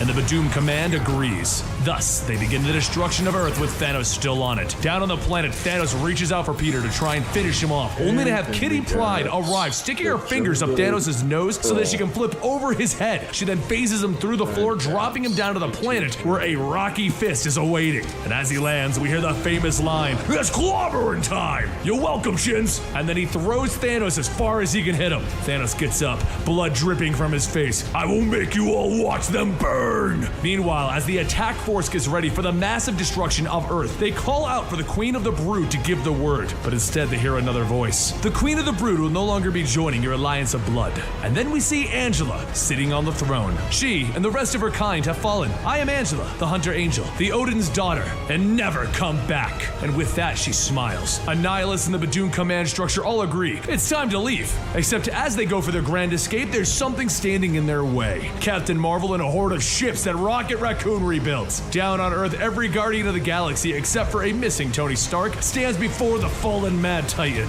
Yet, he still tries to intimidate them. The Earth is mine. Really? Since when? Did you bring a receipt? We're really gonna have to see a receipt. And then he hears one more voice that he hasn't seen yet, as Gamora stands behind him. Hello, Father. Needless to say, I have dreamed of this exact moment. The moment before I execute you with my own hands. Gamora, all of this could have been yours. All of it. But instead... She looks at him, and memories of her past begin to flood in her head as she grits her teeth and charges her weapon up. All of her friends look on at her, unwilling to stop her. And she tells him, after chasing you across the galaxy, back with a crazed bloodlust in my eyes, to see you like this instead. It seems it is just fine. He gets up furious. You sicken me! And they all jump in to finish off Thanos. Shortly after this, the Nova Corps arrives to arrest Thanos and haul him off of Earth finally. No words were really exchanged nor needed in the farewell, because it was time for the Guardians to leave the planet. Drax shook hands with his fellow warrior Ben Grimm, while Peter and Kitty Pryde decided to leave it where it was. She would stay on Earth and he would move on. The X-Men need her more right now. Venom and Rocket said their goodbyes, and Captain Marvel took selfies with Gamora. As Kitty, Angela, Ben, Venom, and Carol all watched, the Guardians of the Galaxy took off back into space. And with that, the Guardians are going to be on many more adventures, but the epic journey that Brian Michael Bendis brought them on comes to a close. And there you have it. If you're still here after watching this crazy long video, you're awesome. And thank you so much. Rob, come here and tell them how awesome they are. Come over here. If you, sir, or ma'am, have watched my entire Guardians of the Galaxy run as a giant video. Oh, you're doing a giant video on it? We're doing a giant video. The Bendis run? Yes, the Bendis run. It's a really good run. See? It's There really you go. You got like the symbiote planet and everything? Yeah, all it's gonna be in there, and like this is the ending. They've seen it all at this point. Oh, okay. The new origins, fighting Thanos. Yeah. I don't like that Peter Quill beat Thanos in like on the No. On the moon was cool. When Thanos came to Earth and got hit by like 2 punches, that was not cool. That was but not either way, that was just Brian Michael Bendis being like, what up? Anyway, Yeah. I hope you guys enjoyed. Thank you guys for sticking it out, and we'll see you next time.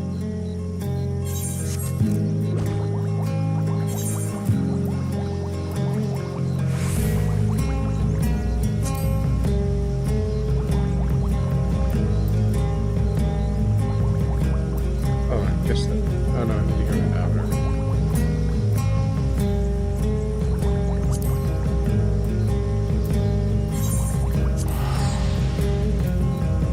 I'm gonna get there from upper. No, that worked. A little too late. An evil Batman has traveled through the dark multiverse, Death conquering Metal. I everything kinda like this and one. defeating our heroes. This is Death Metal, the full story. It was a nice and change this of is pace on the after Comicstorian the whole- channel, where we take some of your favorite trade paperbacks and single issues and we break them down into digestible bites to help you was the best understand. story with, Then we the read them Batman dramatically Who back to Laughs you. and, like, his All origin alterations of the panels, text, and images are to prevent copyright problems, and all art is owned by its respective companies. Today we're going to be bringing you the Which isn't story like of a high Death bar. Metal in our full story format. This story took literally about a year to come to its conclusion, so these videos are panned over the course of a year. But we managed to get a bunch of the important tie-ins and the important story elements and combine them all into one giant video for you. I hope you guys enjoy the battle for the end of the multiverse, the end of everything.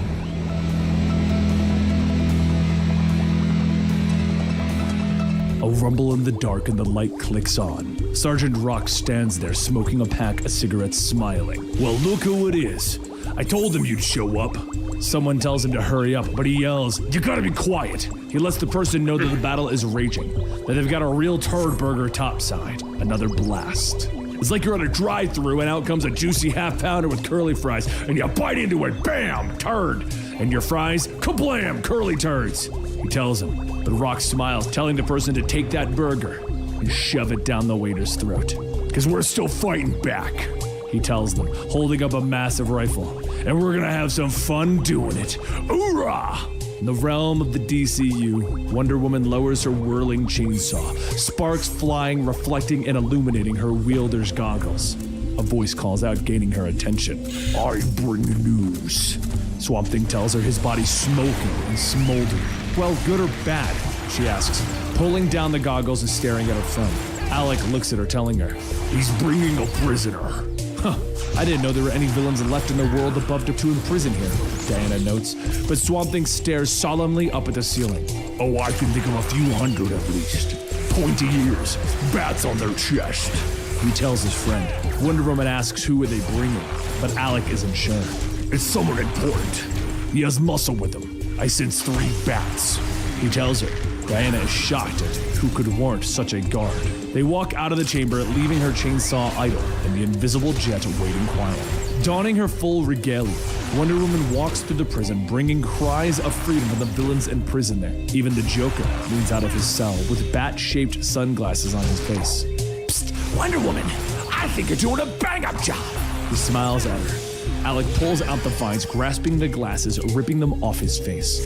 "Joker, where did you get these? You know that the symbol is forbidden to all except his dark knights. If they catch you, they'll throw you in the pits."